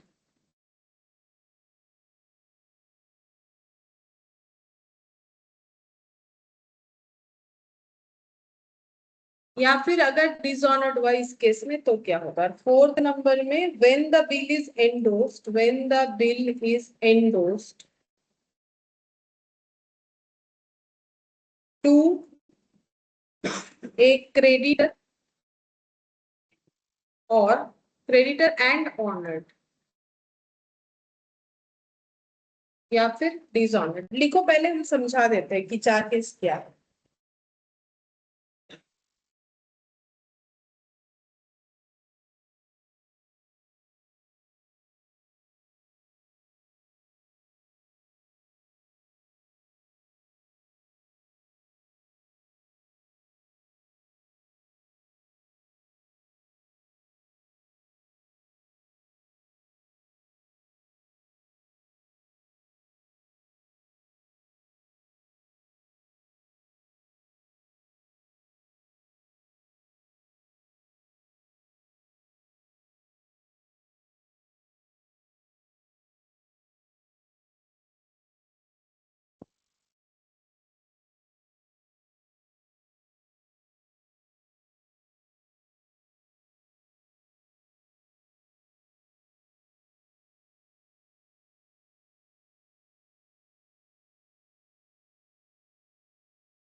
ठीक है, देखो क्या लिखा है। When the bill is retained till date of maturity, इसका मतलब है ड्रॉयर के पास ही बिल रहेगा। ठीक है, ड्रॉयर ने बिल ड्रॉ किया, उसके पास ही मैच्योरिटी तक था। ऑनर्ड होने का मतलब है जिसको पैसा जब देना था उसने वो पैसा दे दिया, मतलब ड्रॉई ने अपना जो प्रॉमिस, मतलब जो भी उसने बोला था वो सही सही कर दिया। ठीक है, अगर वो नहीं करता है तो उस केस को हम लोग फिर बोलेंगे डिसऑनर्ड। ये केस हो सकता है। दूसरा, when the bill send to the bank for collection, यहाँ पर डिस्काउंट का बात नहीं। यहाँ पर हम लोग बोल रहे हैं हमारे पास उतना टाइम नहीं है कि हम लोग बिल का पैसा खुद कलेक्ट करें। हम लोग बैंक को बोल रहे हैं कि हमारे बिहाफ में क्या करो, आप पैसा कलेक्ट कर लो, ठीक है। जैसे हम लोग बैंक को इंस्ट्रक्शन दे सकते हैं ना कि मेरा হ্যাঁ এটা হচ্ছে আমি ব্যাংকের কাছে আমার বিলটা রেখে দিচ্ছি, ব্যাংকে বলছি তুমি আমার জায়গায় আমার কাজটা করে দিও, আমারও তো মনে থাকবে না, আমি ব্যাংকে जैसे हम बैंक को बोल सकते हैं मेरा ये प्रीमियम कब कब कटा है आप उसका पेमेंट कर दो, आप वो रिस्पॉन्सिबिलिटी लो, ठीक है। तो बैंक इसके बदले क्या लेता है? कमीशन। ऐसा नहीं करेगा, इस काम के बदले वो क्या करेगा? कमीशन। बैंक बोलेगा ठीक है हमें कमीशन दे दो, तुम्हारा बिल कलेक्ट करने का रिस्पॉन्सिबिलिटी मेरा।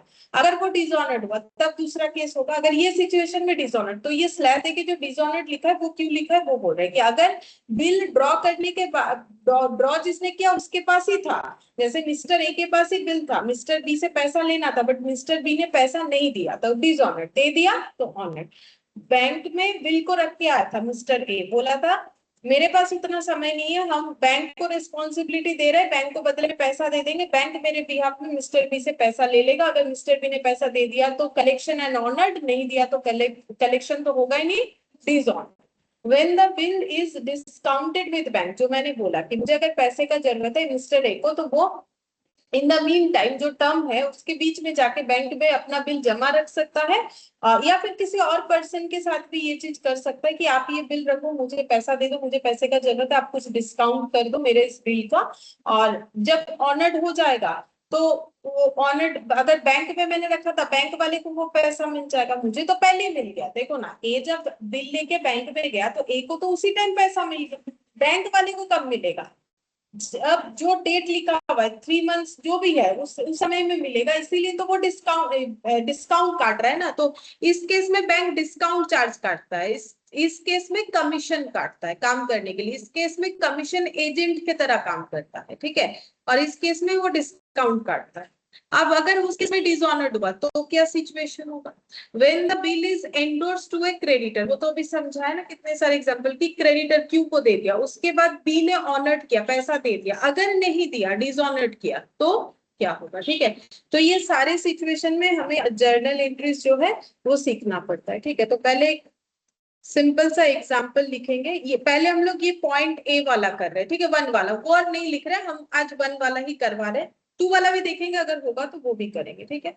तो on 1/1 A sold goods to B for rupees 10,000 and draw a bill for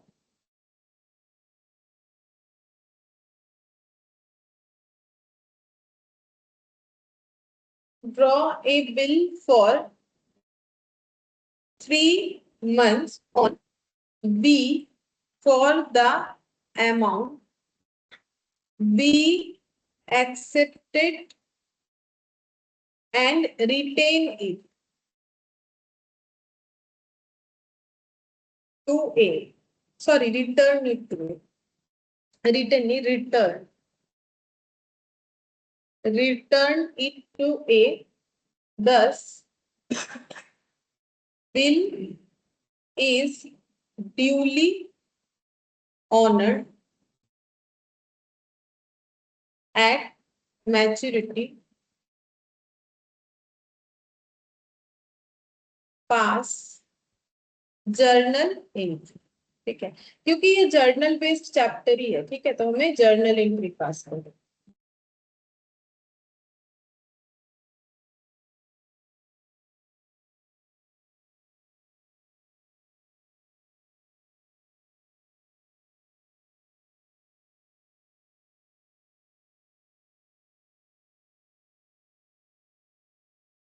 तो दोनों के बुक्स में ही कर रहे हैं, ठीक है, इन द बुक्स ऑफ ए और इन द बुक्स ऑफ,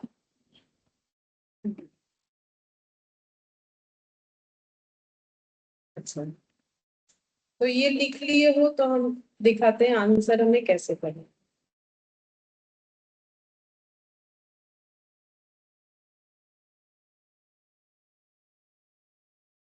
तो ये कौन सा वाला केस हो गया? When the bill is retained till the date of maturity and on, ठीक है। तो देखो यहाँ पर in the books of A, हम सिर्फ ए लिख रहे हैं, वो सब तो तुम लोग लिख ही लोगे। ये कुछ क्वेश्चंस रफली इसलिए करवा रहे हैं क्योंकि डायरेक्ट अगर हम डिफिकल्ट क्वेश्चन में जाएंगे तो तुम लोग उसका एंट्री फिर समझने में दिक्कत होगा, ठीक है। तो सबसे पहले ए ने गुड्स बेचा, तो कितने तारीख को बेचा देखो, एंट्री डेट 1 Jan। तो सेलर है ये, तो एंट्री क्या करेगा, debtor, B account debit credit sale किया टू सेल्स, ठीक है। तो बी गुड सोल्ड, ठीक है, वो तुम लोग लिख लोगे, हम और मतलब क्या बोलते हैं उसे, नरेशन नहीं लिख पा रहे, ठीक है। तो फिर बी फिर क्या एंट्री करेगा, purchase, purchase account debit to,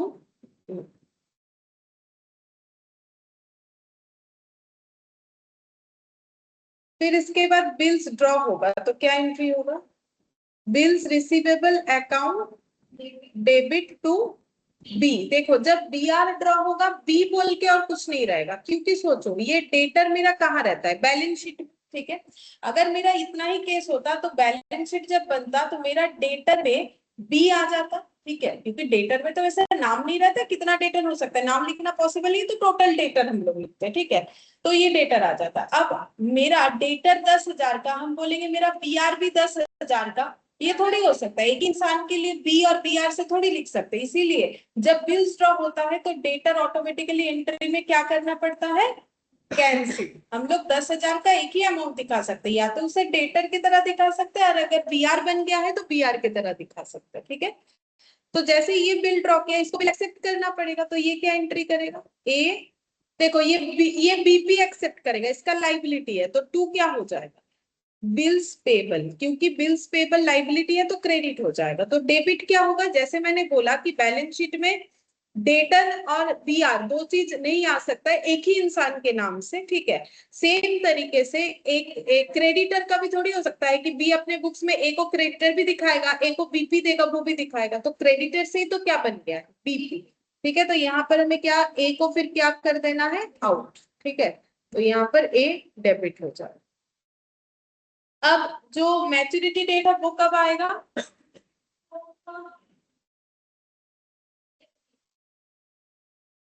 है 3 मंथ्स बाद, मतलब 1 Jan to 1 Feb, 1 Feb to 1 March, 1 March to 1 April, उसमें 4 दिन ऐड करके 4 April, ठीक है। तो 4 April को बोला है बिल ऑनर्ड हुआ है, ऑनर्ड होने का मतलब बी ने अपना पैसा दे दिया, तो ए को पैसा मिला, तो ए बोलेगा बैंक अकाउंट डेबिट, ठीक है, और बी क्या बोलेगा, टू बैंक। अब इसके बुक्स में डेबिट क्या होगा, क्रेडिट क्या होगा, इसके बुक्स में डेबिट क्या होगा, तो इसको पैसा मिलने से इसका क्या खत्म होता है, हाँ, इसका बिल्स रिसीवेबल जो एसेट था वो खत्म हो गया, अब उससे तो और उसे कभी और पैसा मिलेगा नहीं, और बी का बीपी खत्म हो गया, हाँ, तो बिल्स पेबल अकाउंट क्या हो जाएगा, डेबिट। है तो ये बहुत ही छोटा सा क्वेश्चन, बट समझने के लिए ठीक है, हम लोग छोटे छोटे पॉइंट से ही स्टार्ट करेंगे। अच्छा, अब अगर इसका क्वेश्चंस जो है ना वो हम दे देंगे, हम सिर्फ आंसर करवा रहे, तुम लोग को जस्ट इतना बोल दे रहे। अब अगर मान लो ये सेम क्वेश्चन है और बोल दिया है कि बिल सेंट फॉर कलेक्शन, ठीक है, हम और क्वेश्चन नहीं लिख पा रहे, ये सेम क्वेश्चन सेम, ठीक है, तुम लोग भी मत लिखना, हम दे देंगे क्वेश्चन, ये सेम क्वेश्चन है, बट बिल यहाँ पर जैसे है ना, on 1 Jan A sold goods to B for 10,000 and draw a bill for 3 months on B for the amount B accepted and return it to A, thus bill is duly honored at maturity and A sends the bill for collection, ठीक है। इसमें ये point बस जुड़ जाएगा कि ए ने bill को सेंड फॉर कलेक्शन किया, तो फिर मेरा ये एंट्री क्या होगा, सेम क्वेश्चन, बस एक पॉइंट एडेड होगा कि ए ने अपने पास नहीं रखा, बिल को बैंक में दे दिया था, ये पॉइंट अगर हमारे क्वेश्चन में ऐड हो जाए तो जर्नल एंट्री क्या होगा, ठीक है। तो देखो इसको क्वेश्चन नंबर 2 इलास्ट्रेशन 2 लिख लो, ठीक है, फिलहाल के लिए। तो ए के बुक्स में एंट्री और बी के बुक्स में, सबसे पहले तो सेल का एंट्री जैसे किया था, बोलो क्या होगा, B account debit to sales, कितना हो जाएगा, 10,000, 10,000, फिर इधर हो जाएगा परचेज टू ए, 10,000, 10,000, अब बिल ड्रॉ होगा, B R to B,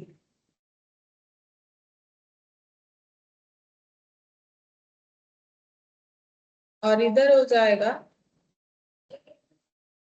A to B, A to B P,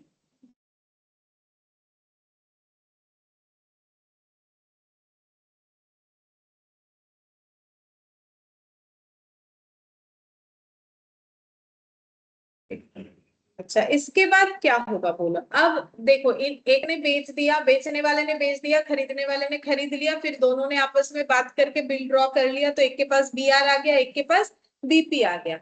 अब नेक्स्ट स्टेप क्या होगा।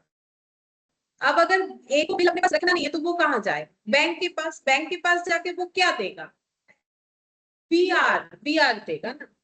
वो तो बैंक के पास, हाँ बैंक के पास जाके क्या देगा, बीआर देगा।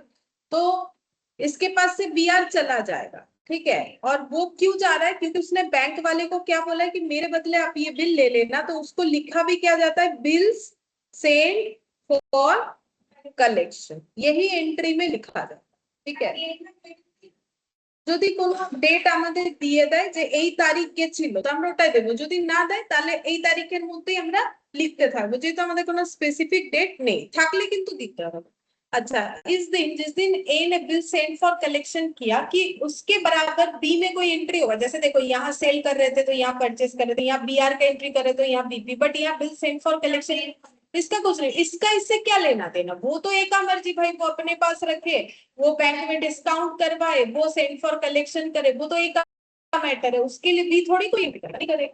अच्छा, अब मैच्योरिटी डेट आ गया 4 तारीख, ठीक है।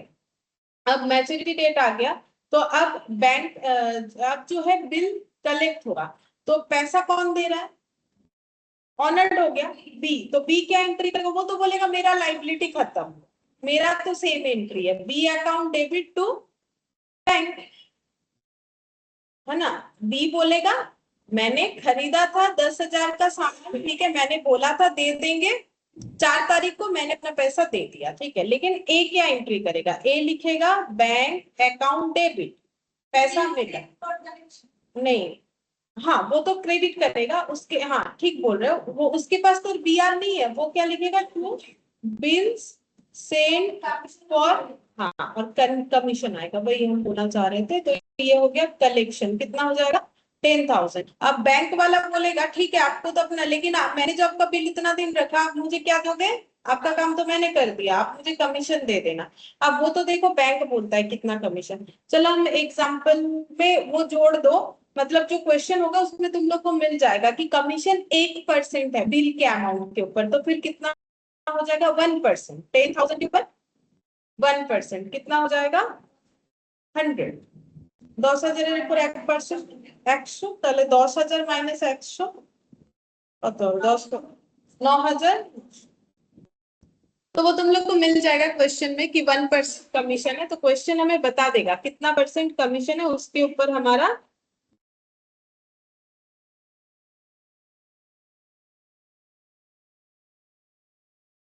यहाँ पर अमाउंट आ जाएगा, ठीक है। समझ में यार, बिल सेंड फॉर कलेक्शन होने से क्या होता है। अब वही सेम क्वेश्चन में हमें करना है बिल्स फॉर डिस्काउंट, ठीक है। उसका भी हम बता देते हैं कि हमें उसमें जो है क्वेश्चन कैसे रहेगा, सेम यही क्वेश्चन रखेंगे, इसमें क्या ऐड ऑन होता है वो हम बता देते हैं। ये थर्ड वाला, ठीक है, डिस्काउंटेड विद बैंक और अदर पर्सन, हम मानते हैं डिस्काउंटेड विद बैंक, ठीक है।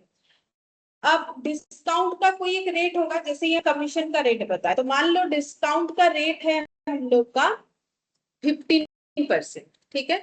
तो अब इसका एंट्री क्या होगा। अच्छा, अब इसमें और एक पॉइंट भी होता है कि एक कब जा रहा है बिल को डिस्काउंट करवाने, तो थोड़ा सा भी याद रख लो। मान लो ए जा रहा है 4 फेब को डिस्काउंट करवाने, बस ये 2 पॉइंट एड ऑन होगा, सेम क्वेश्चन का आंसर हम लोग करेंगे। तो इलास्ट्रेशन 3 लिखो, ठीक है। तो सबसे पहले तो सेल परचेज ए बी, 1 तारीख को, B account debit to sales 10,000,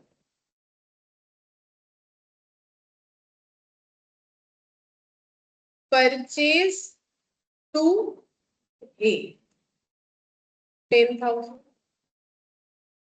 फिर बीआर टू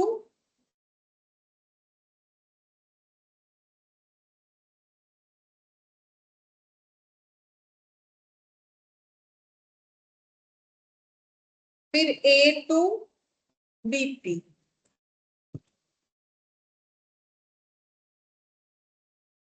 अब मैंने बोला कि ए 4 फेब को 4 फेब को जा रहा है डिस्काउंट करवाने बैंक के पास, उसको पैसे का इमीडिएट जरूरत हुआ, तो अब ए के बुक्स में 4 फेब को एंट्री होगा। तो क्या बी के बुक्स में कोई एंट्री होगा इस रिगार्डिंग? नहीं, उससे बी का कोई प्रॉब्लम नहीं है। ए जा रहा है बैंक के पास, जाके वो क्या कर देगा, बैंक को बीआर दे देगा, तो उसके पास से बीआर चला गया। ठीक है, कितने का? 10,000। बदले में बैंक उसे क्या देगा? बैंक अकाउंट डेबिट, लेकिन पूरा पैसा नहीं देगा। तो जो नहीं देगा, जो लॉस है, उसको हम लोग क्या बोल के रिकॉर्ड करेंगे? डिस्काउंट। अब रहा बात ये डिस्काउंट का अमाउंट कितना होगा, तो मैंने क्या बोला? 15%। ठीक है, 15% पर एनम ये रेट चल रहा है, तो बोलो कितना होगा?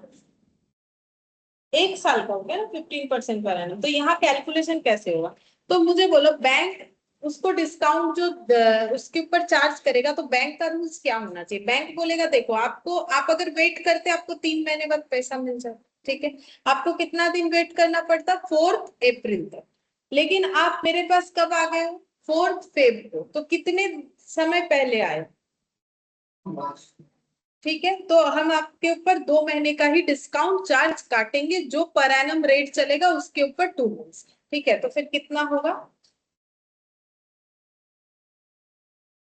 10,000 इंटू 15% इंटू 2/12, 250। तो 250 डिस्काउंट काटेंगे तो कितना बैंक देगा फिर हम लोग को, मतलब ए को कितना देगा? हाँ, ठीक है। अब 4 अप्रैल जब आ जाएगा, 4 अप्रैल जब आ जाएगा, तो बी अपना पेमेंट करा, क्योंकि अभी हम सब ऑनर्ड वाला केस करवा रहे हैं, तो BP account debit to bank, B payment कर दिया कितना? 10,000। बोलो अब ए क्या कोई एंट्री कर सकता है? सोच के बोलो। कहां से करेगा वो? बैंक डेबिट कैसे करेगा? एंट्री अब कौन करेगा? बैंक वाला करेगा। बैंक वाला बोलेगा मुझे बी से पैसा मिल गया, क्योंकि ए अगर करता भी है तो उसका एंट्री क्या होता है? Bank to B R.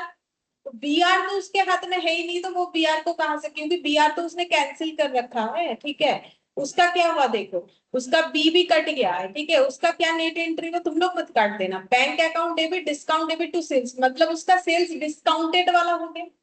समझ में आया? उसने जो बेचा वो डिस्काउंटेड सेल हो गया, चाहे वो डिस्काउंट किसी भी वजह से हो रहा हो। ठीक है, अब उसको डेबिट क्रेडिट क्या करना, वो तो कुछ भी नहीं कर सकता है, तो वो एंट्री नहीं करे। रहा बात डिस्काउंट कैसे कैलकुलेट होता है, तो वो हम लिख देंगे यहाँ पर। डिस्काउंट होगा अमाउंट ऑफ बिल, जो कि था हमारे क्वेश्चन में 10,000, इंटू हो जाएगा रेट ऑफ डिस्काउंट, जो कि क्वेश्चन हमें देगा। ठीक है, rate of discount into divided by 12 होगा, जितना मंथ्स ऊपर जाएगा। और ये मंथ्स कौन सा होता है? Unexpired period. अनएक्सपायर्ड पीरियड मतलब जो टाइम अभी भी एक्सपायर्ड होना बाकी है। जैसे कि ये इनका टोटल टाइम पीरियड था 3 मंथ्स, इन्होंने 4 फेब में अप्रोच किया, तो फिर इनके पास अनएक्सपायर्ड पीरियड कितना होगा? 2 मंथ्स, जो अभी तक एक्सपायर्ड नहीं हुआ। तो बैंक उतने पीरियड के ऊपर, मतलब आप जितना दिन वेट नहीं कर पाए उसके ऊपर आपका डिस्काउंट हम लोग चार्ज लेंगे। ठीक है, ये होता है।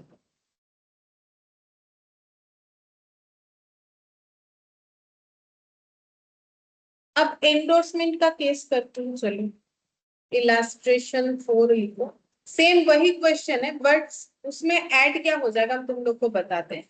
जैसे ए ने सेल किया, बी को किया, सारा चीज सेम रहेगा। अब सी जो है वो ए का क्रेडिटर है, ए ने बिल सी को क्या कर दिया है? एंडोर्स कर दिया है, लेकिन इन फुल सेटलमेंट ऑफ 10,200। मतलब ए ने बी को 10,000 का चीज बेचा था, बी से उसे 10,000 रुपए मिलना था, बट उसने बी के ऊपर बिल ड्रॉ किया। अब वो बिल उसने सी को दे दिया, लेकिन सी को उसे देना कितना था? 10,200, बट इन फुल सेटलमेंट में वो दे दिया। तो सी मान गया। सी क्या मान गया? सी को मिलना चाहिए था 10,200, बदले में वो कितने रुपए से मान गया? रुपए तो नहीं है, चलो बिल, मतलब वो बाद में रुपए में कन्वर्ट हो जाएगा। तो उसका मतलब सी ने ए को क्या दिया? डिस्काउंट दिया। ठीक है, तो इस बेसिस पे हमें इस क्वेश्चन को सॉल्व करना। तो यहाँ पर 3 हो जाएगा, ए बी और सी। ठीक है, तो यहाँ पर 1 तारीख को लिखना है B account debit to sales.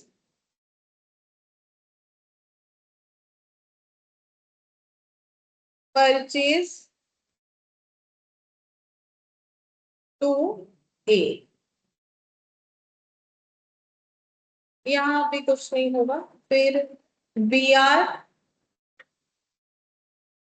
To be.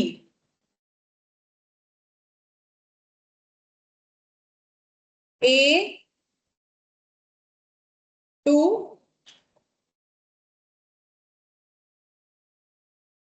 BP. ठीक है। अच्छा, अब रहा बात की कब एंडोर्स हुआ, उसका भी एक डेट होना चाहिए। तो मान लो 1 फेब को एंडोर्स हुआ। ठीक है, तो अब एंडोर्समेंट का एंट्री कौन कौन करेगा? एंडोर्सर और एंडोर्सी। एंडोर्सर कौन? ए। एंडोर्सी कौन? ठीक है। एंडोर्समेंट होने से क्या होगा बोलो? हाँ, उसका क्रेडिटर खत्म हो जाएगा। कितने रुपए से खत्म होगा? 10,200। ठीक है, मैंने वो बोला ना 10,200 मानेंगे। टू क्या हो जाएगा? क्या दे के खत्म हुआ? Bills receivable. कितने का? 10,000। और बदले में क्या मिला? 200 का डिस्काउंट। तो डिस्काउंट रिसीव। ठीक है, सी के साथ ये से। इसमें बी में कोई एंट्री होगा नहीं। बी का इससे क्या लेना देना? ए और सी में जो हो रहा है वो ए और सी समझे। ठीक है, अब सी क्या बोलेगा? सी क्या एंट्री करेगा? सी बोलेगा नहीं, पैसा नहीं मिल रहा ना बैंक अकाउंट में, बी आर। ठीक है, सी बोलेगा मुझे बी आर मिला। कितने का?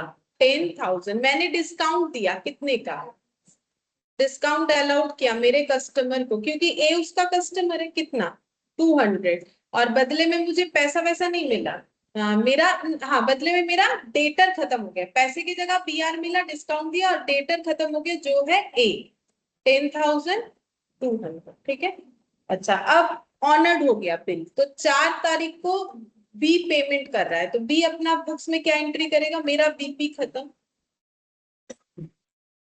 To bank. कितना हो जाएगा? और ये पेमेंट किसको जाएगा? सी को। तो सी क्या एंट्री करेगा? बैंक। वो बोलेगा बी आर खत्म, बैंक अकाउंट। मतलब जो एंट्री नॉर्मली ड्रॉयर करता है वो अब ये करेगा ना, क्योंकि इसका तो सिचुएशन ड्रॉयर की तरह ही बन गया। और ए कुछ नहीं करेगा। क्यों? देखो ए का क्या सिचुएशन हुआ। ए का बी खत्म। ठीक है, इधर बी आर भी खत्म। तो ए का क्या हो गया? ए का सी नाम का एक क्रेडिटर खत्म हुआ। 10,000 रुपए का सेल किया बोल के। मतलब सेल के थ्रू से बी आर बना, बी आर एंडोर्स हुआ, तो ऑटोमेटिकली उसका क्रेडिटर उससे खत्म हो गया। ठीक है, तो इसलिए इसका और कोई एंट्री होगा नहीं। ठीक है, ये हो गया। अच्छा, अब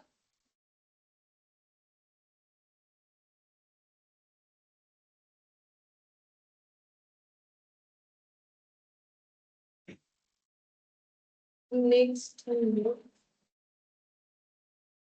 क्या केस में जोड़ सकते हैं?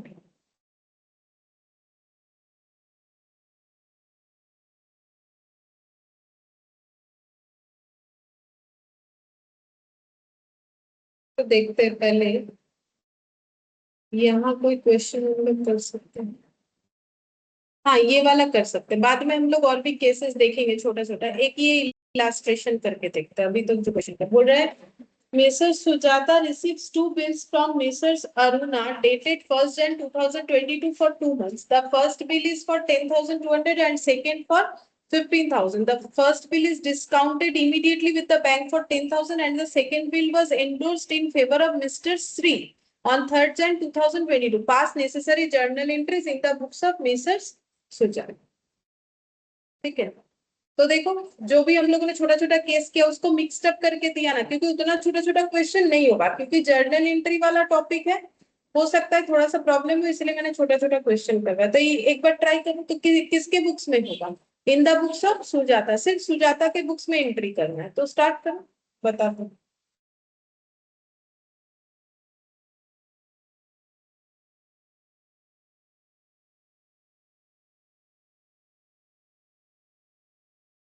इसको हम कंप्लीट तरीके से करके लिख के दिखा देंगे, ठीक है। ये जर्नल एंट्री, सॉरी नरेशन वगैरह के साथ। यहाँ पर illustration 1 in the books of Sujata, in the books of Sujata.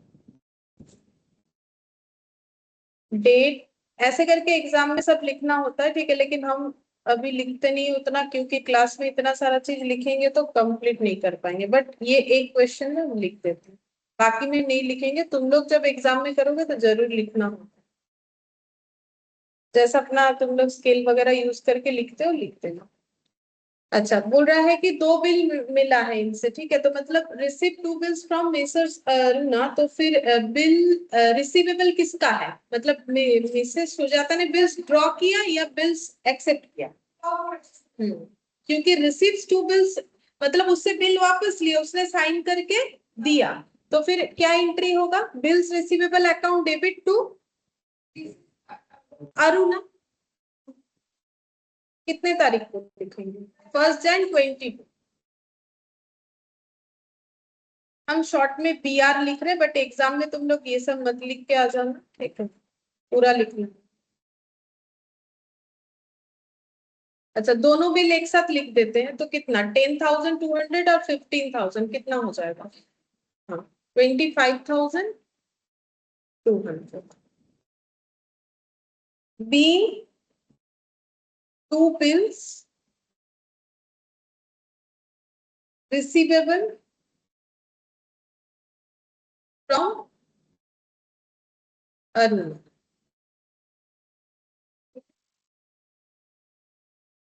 अच्छा, फिर नेक्स्ट क्या बोला है देखो। The bill 10,200। अच्छा, the first bill is discounted immediately with bank for 10,000। Bank से 10,000 से फर्स्ट बिल जो है उसको जो है डिस्काउंट करवाया गया। तो डेट कुछ नहीं बोला है तो यही वाला लिख दो जो है, ठीक है। तो बैंक से बिल डिस्काउंट करवाने से BR चला जाएगा, बैंक वाला हमें पैसा देगा, तो एंट्री क्या हो जाएगा? हाँ, bank account debit discount account debit to BR, ठीक है। BR में 25 नहीं, पहला वाला तो 10,000, ओ 10,200। बैंक कितना पैसा दे रहा है? 10,000, क्योंकि क्वेश्चन खुद बोल दिया है कि 10,000 रुपए में बिल डिस्काउंटेड हुआ, तो फिर डिस्काउंट चार्जेस यहाँ कैलकुलेट नहीं करना पड़ेगा, बैलेंस करके आ गया 200। तो यहाँ पे लिखेंगे BR डिस्काउंटेड विथ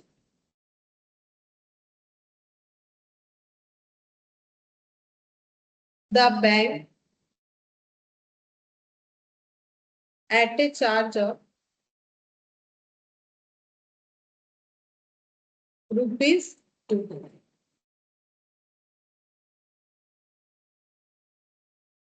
और सेकेंड बिल का क्या हुआ? The second bill was endorsed in favour of mister Shri on 3rd Jan 2020। Endorsement का एंट्री 3rd Jan 2022। तो एंडोर्समेंट हुआ किसको किया है? श्री को, तो BR चला जाएगा टू BR। और कौन ले रहा है? श्री, तो वो क्रेडिटर होगा, तो क्रेडिटर कैंसिल, तो श्री अकाउंट डेबिट कितना है? 15,000।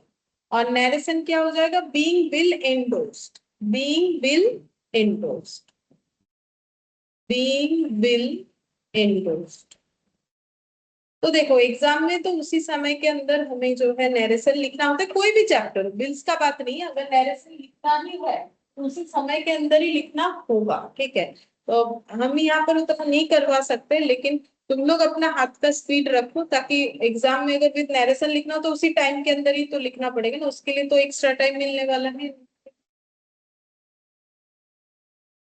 इलस्ट्रेशन 2 ये कर सकते हैं।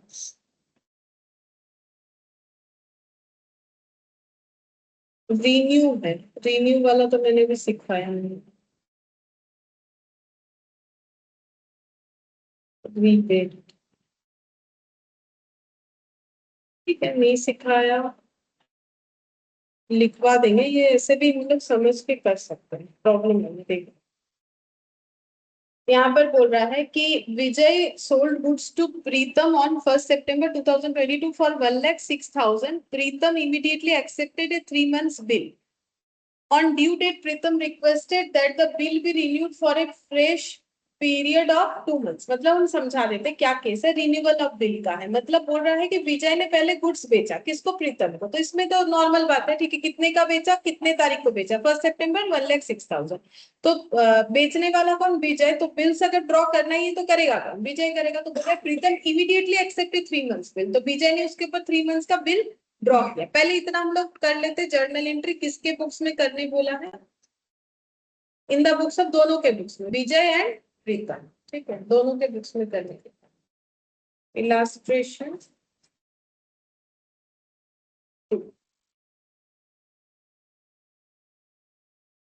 हम इधर V और इधर P लिख देते हैं, और नरेशन वगैरह अभी नहीं लिखेंगे, सिंपल जर्नल एंट्री करके दिखा देंगे। तो सबसे पहले सेल हुआ है, विजय ने गुड्स बेचा है, कब बेचा है, 1 September। तो 1 September 22। तो गुड्स बेचने से डेटर, डेटर का नाम है प्रीतम, अकाउंट डेबिट टू सेल्स 1,06,000। फिर इधर क्या लिखेंगे, सेम डेट में है ना, परचेज अकाउंट डेबिट टू विजय 1,06,000, ठीक है। अच्छा, अब नेक्स्ट बोला था कि इसके बाद इन्होंने अपने आप में बिल वाला एक किया, बिल ड्रॉ हुआ, तो सेम डेट ही रहेगा, कुछ बोला नहीं है। तो बिल ड्रॉ कौन करेगा, विजय। उसके पास आ जाएगा bills receivable, bills receivable account debit to Pritam. और इसने बिल ड्रॉ किया, तो फिर इसको करना पड़ेगा बिल का एक्सेप्टेंस। तो फिर यहाँ पर क्या हो जाएगा, विजय अकाउंट डेबिट टू बीपी 1,06,000। हम लोगों ने यहाँ तक की जस्ट पढ़ा और उसके बाद किया। अच्छा, अब नेक्स्ट देखो क्या बोला है, ऑन ड्यू डेट। जब ड्यू डेट आया, पहले बोलो ड्यू डेट कब आएगा, तो 1 September, ये कितने दिन का था, 3 months। तो 1 September से 1 October 1 month, 1 October से 1 November, 1 November से 1 December। लेकिन मैच्योरिटी डेट ही मानना, मैंने जैसे बोला कि क्वेश्चन में हमेशा ड्यू डेट रहेगा, लेकिन हमें ड्यू डेट के हिसाब से क्वेश्चन नॉर्मली नहीं करना होता है। कहाँ क्या आएगा हम बताते जाएंगे, लेकिन ड्यू डेट देने से क्या हुआ, देखो देने वाले को तो पता है ना मुझे कब देना है, मुझे देना है 1 December, लेकिन मुझे और 3 दिन मिलेगा, तो उसको तो पता है कब देना है, 4 December को। तो ड्यू डेट भले ही बोले, लेकिन इसको तुम लोग को हमेशा कौन सा डेट मान के चलना है, मैच्योरिटी। तो 4 December में प्रीतम बोल रहा है मेरे पास शायद इसके पास पैसे का अवेलेबिलिटी नहीं है या कोई प्रॉब्लम है, वो रिक्वेस्ट कर रहा है कि बिल को रिन्यू कर दो for a fresh period of 2 months। मतलब पहले का जो 3 महीने का बिल है उसको हटाओ, हम नहीं दे पाएंगे, ठीक है, मेरे ऊपर फिर से एक फ्रेश बिल ड्रॉ कर दो, कितने दिन के लिए, 2 months के लिए। अब ये करना सही है नहीं है वो विजय समझेगा। तो देखो विजय ने क्या बोला, विजय बोला ठीक है मुझे मंजूर है, Vijay agrees, provided interest at 9% per annum. तो उसका तो डिले हो रहा है, जहां उसे 3 महीने में पैसा मिलने वाला था और 2 महीना मतलब 5 महीने बाद मिलेगा, तो वो क्या सिर्फ पैसा ही लेगा, बोलेगा नहीं फिर मुझे क्या दो, इंटरेस्ट दे दो। कितना इंटरेस्ट, 9% पर एनम। अब ये तो साल भर का 9% लगेगा, लेकिन इसको प्रीतम को वो देने के लिए कितना बोलेगा, कितने समय के लिए, 5 महीने का थोड़ी, 2 महीने का, जितना फ्रेश ड्रॉ हुआ उसी, वही तो उसका एक्स्ट्रा पीरियड जा रहा है। 3 months तो उसे वैसे भी वेट करना था, तो वो 2 months के लिए वो बोलेगा कि मुझे इंटरेस्ट दे दो, लेकिन 9% पर एनम करके। तो 9% इंटू 2/12 इंटू बिल एम, ठीक है। बस इमीडिएटली पेड इन कैश, बोल रहा है कि जो इंटरेस्ट का अमाउंट निकल के आएगा ना मुझे तुरंत कैश में दे देना, ठीक है। To this Pritam was agreeable. अब प्रीतम ये बात को मान लिया, ठीक है। तो पहले इतना करते हैं, पहले क्या करना है, पहले पुराने बिल को कैंसिल करना है, नया बिल रिन्यू करना है, ठीक है, ये समझो। पहले पुराने बिल को क्या करना है, कैंसिल। अब ये पूरा काम कब हो रहा होगा? 4 दिसंबर को। क्यों 4 दिसंबर को हो रहा होगा? उसी दिन तो उसको पैसा देना था, तो वो पैसा नहीं दे के वो एक रिक्वेस्ट करने आ गया कि हम पैसा नहीं दे सकते हैं, आप एक काम करो मेरे नाम पे दूसरा बिल रिन्यू कर दो। तो ये बिल देखो ना, ये बिल तो पड़ा हुआ है ना, देखो प्रीतम प्रीतम कैंसिल है, BR2 सेल्स है। अब इसका क्या करें? तो इस BR को हटाओ, तो BR को कैंसिल करेंगे तो 2 PR लिखेंगे, लेकिन क्या इसके बदले इसको पैसा मिल रहा है विजय को? नहीं। तो पैसा मिलता तो बैंक अकाउंट डेबिट कर देता, तो बदले में क्या हो रहा है? पूरा रिवर्स एंट्री डाल दो, सेल नहीं। हाँ, क्या लिखोगे? एक बार আবারও के डेबिट को, আবারও के डेबिट को ना, कस्टमर के আবার থেকে डेबिट को।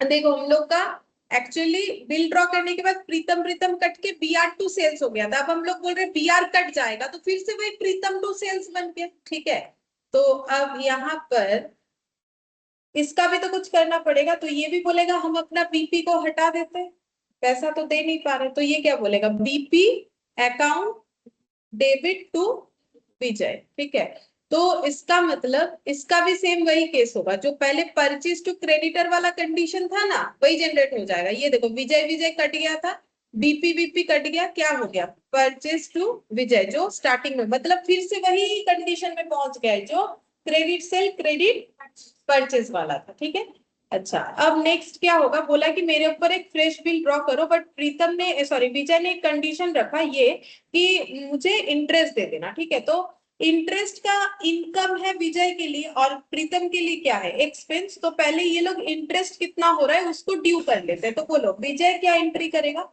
प्रीतम से इंटरेस्ट मिलेगा तो वो लिख सकता है ऐसे, Pritam account debit to interest due entry. ठीक है, अगर रिसिप्ट दिखाओगे तो बैंक टू इंटरेस्ट हो जाएगा, वो भी हम लोग दिखा देते हैं। तो पहले वो बोलेगा प्रीतम अकाउंट डेबिट टू इंटरेस्ट। ये कब हो रहा है? क्योंकि कोई डेट नहीं दिया है तो इसी डेट को कर देते हैं।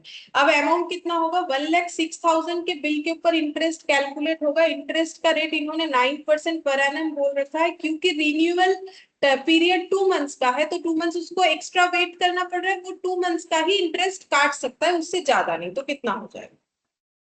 1590। तो 1590 से वो बिल का इंटरेस्ट जो है ड्यू करेगा कि हाँ मुझे प्रीतम से इतना मिलेगा। तो सेम तरीके से प्रीतम जो है अपने बुक्स में लिखेगा कि मुझे इंटरेस्ट का 1590 देना पड़ेगा, तो उसके लिए खर्चा है, तो क्या हो जाएगा? इंटरेस्ट अकाउंट डेबिट सेम तरीके से कैलकुलेट करके ही आएगा टू विजय, मुझे विजय को ये पैसा देना पड़ेगा। ठीक है, अच्छा अब जब पेमेंट करेंगे तब कैसे लिखेंगे? अच्छा, अब जब पेमेंट करने जाएंगे, एक तो क्या लिख सकते हैं? कैश टू इंटरेस्ट या फिर बैंक टू इंटरेस्ट, जो लिखना चाहो। और यहाँ पर हो जाएगा, इसका क्या हो जाएगा? इसका हो जाएगा इंटरेस्ट नहीं सॉरी कैश, इसका हो जाएगा कैश टू प्रीतम और इसका हो जाएगा विजय टू कैश। हाँ लिखो, तो यहाँ पर लिखेंगे कैश अकाउंट, क्योंकि बोला ना इमीडिएटली पेड इन कैश, तो इसीलिए मैंने कैश लिख दिया। ठीक है, कैश टू प्रीतम 1590 ड्यू कर दिया, फिर पेमेंट कर दिया। अच्छा, और ये बोलेगा कि मुझे देना पड़ेगा, तो विजय टू कैश। तो ये इंटरेस्ट का इमीडिएटली पे हो गया, और इसके बाद बोला है फिर से बिल को रिन्यू भी तो करना पड़ेगा। ये तो इंटरेस्ट का पैसा मिल गया और बिल को हमें रिन्यू कर, मतलब हम लोग नया बिल ड्रॉ करेंगे, तो बिल ड्रॉ का एंट्री क्या हो जाएगा? जैसे पहले बिल्स रिसीवेबल टू प्रीतम। ठीक है, विजय वाले केस में, और यहाँ पर तो BR कितने का BR होगा? तो BR का अमाउंट वही रह जाएगा जो था, क्योंकि इंटरेस्ट तो उसने अलग से ले लिया। अगर बोलता कि बिल के साथ जोड़ दो तो हम लोग फिर 1,06,000 प्लस 1590 कर सकते थे। तो BR टू प्रीतम और इधर हो जाएगा विजय टू BP।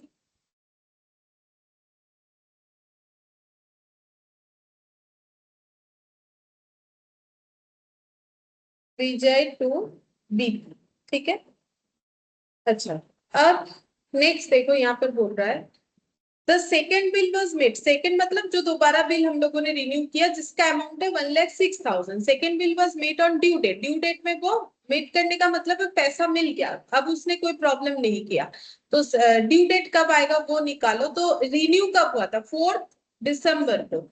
अब 2 मंथ्स का बिल था, तो फिर 4 December to 4 Jan, 4 Jan to 4 Feb, और मैच्योरिटी डेट 7 फेब। ठीक है, तो 7 फेब ईयर हो जाएगा 2023। अच्छा, 7 फेब 2023, ये बोलेगा हम पैसा दे रहे हैं, तो ये बोलेगा BP account debit to bank 1,06,000। और यहाँ पर क्या लिखेंगे? Bank to BR, bank account debit to bills receivable 1,06,000।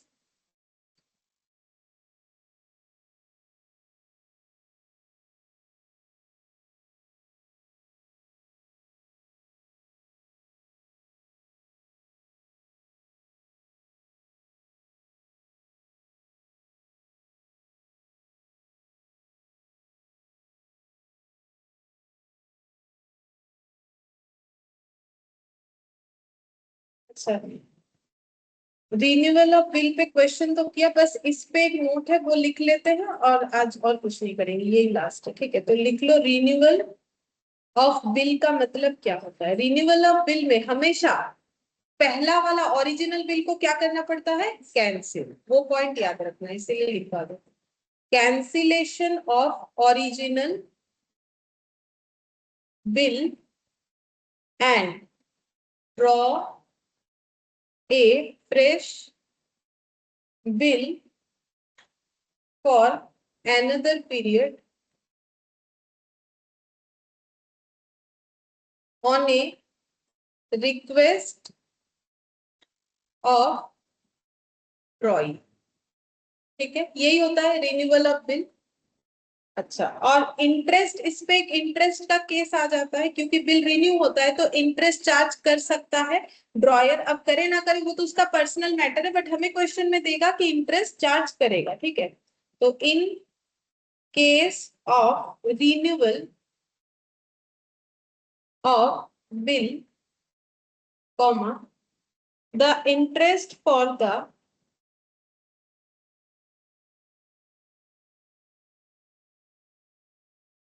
extended period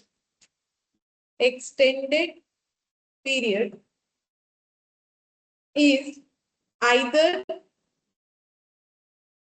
paid in cash, जैसे कि ये वाला क्वेश्चन था, एक्सटेंडेड पीरियड था 2 मंथ्स और इंटरेस्ट कैसे पे करने बोला? कैश में, और is included in the amount of new bill, or is included in the amount of new bill. या फिर क्वेश्चन हमें ये भी बोल सकता है कि न्यू बिल के अमाउंट के साथ ऐड कर दो, और कभी कभी ऐसा भी बोल सकता है, क्वेश्चन तो कुछ भी हो सकता है कि इतना कैश दे देना बाकी बिल के साथ ऐड कर देना, वैसा कुछ भी आ सकता है। बट जब रिन्यूअल ऑफ बिल होता है तो दो चीज याद रखना है, कैंसिल करना पड़ेगा पुराने वाले बिल को, और इंटरेस्ट का बात अगर बोलेगा तो वो हमें देखना पड़ेगा कि इंटरेस्ट पे करना पड़ रहा है या नहीं।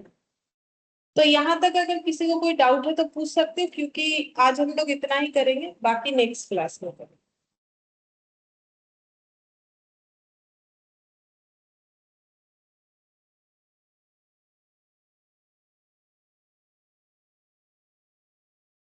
आज हम लोग इतना ही करेंगे, ठीक है।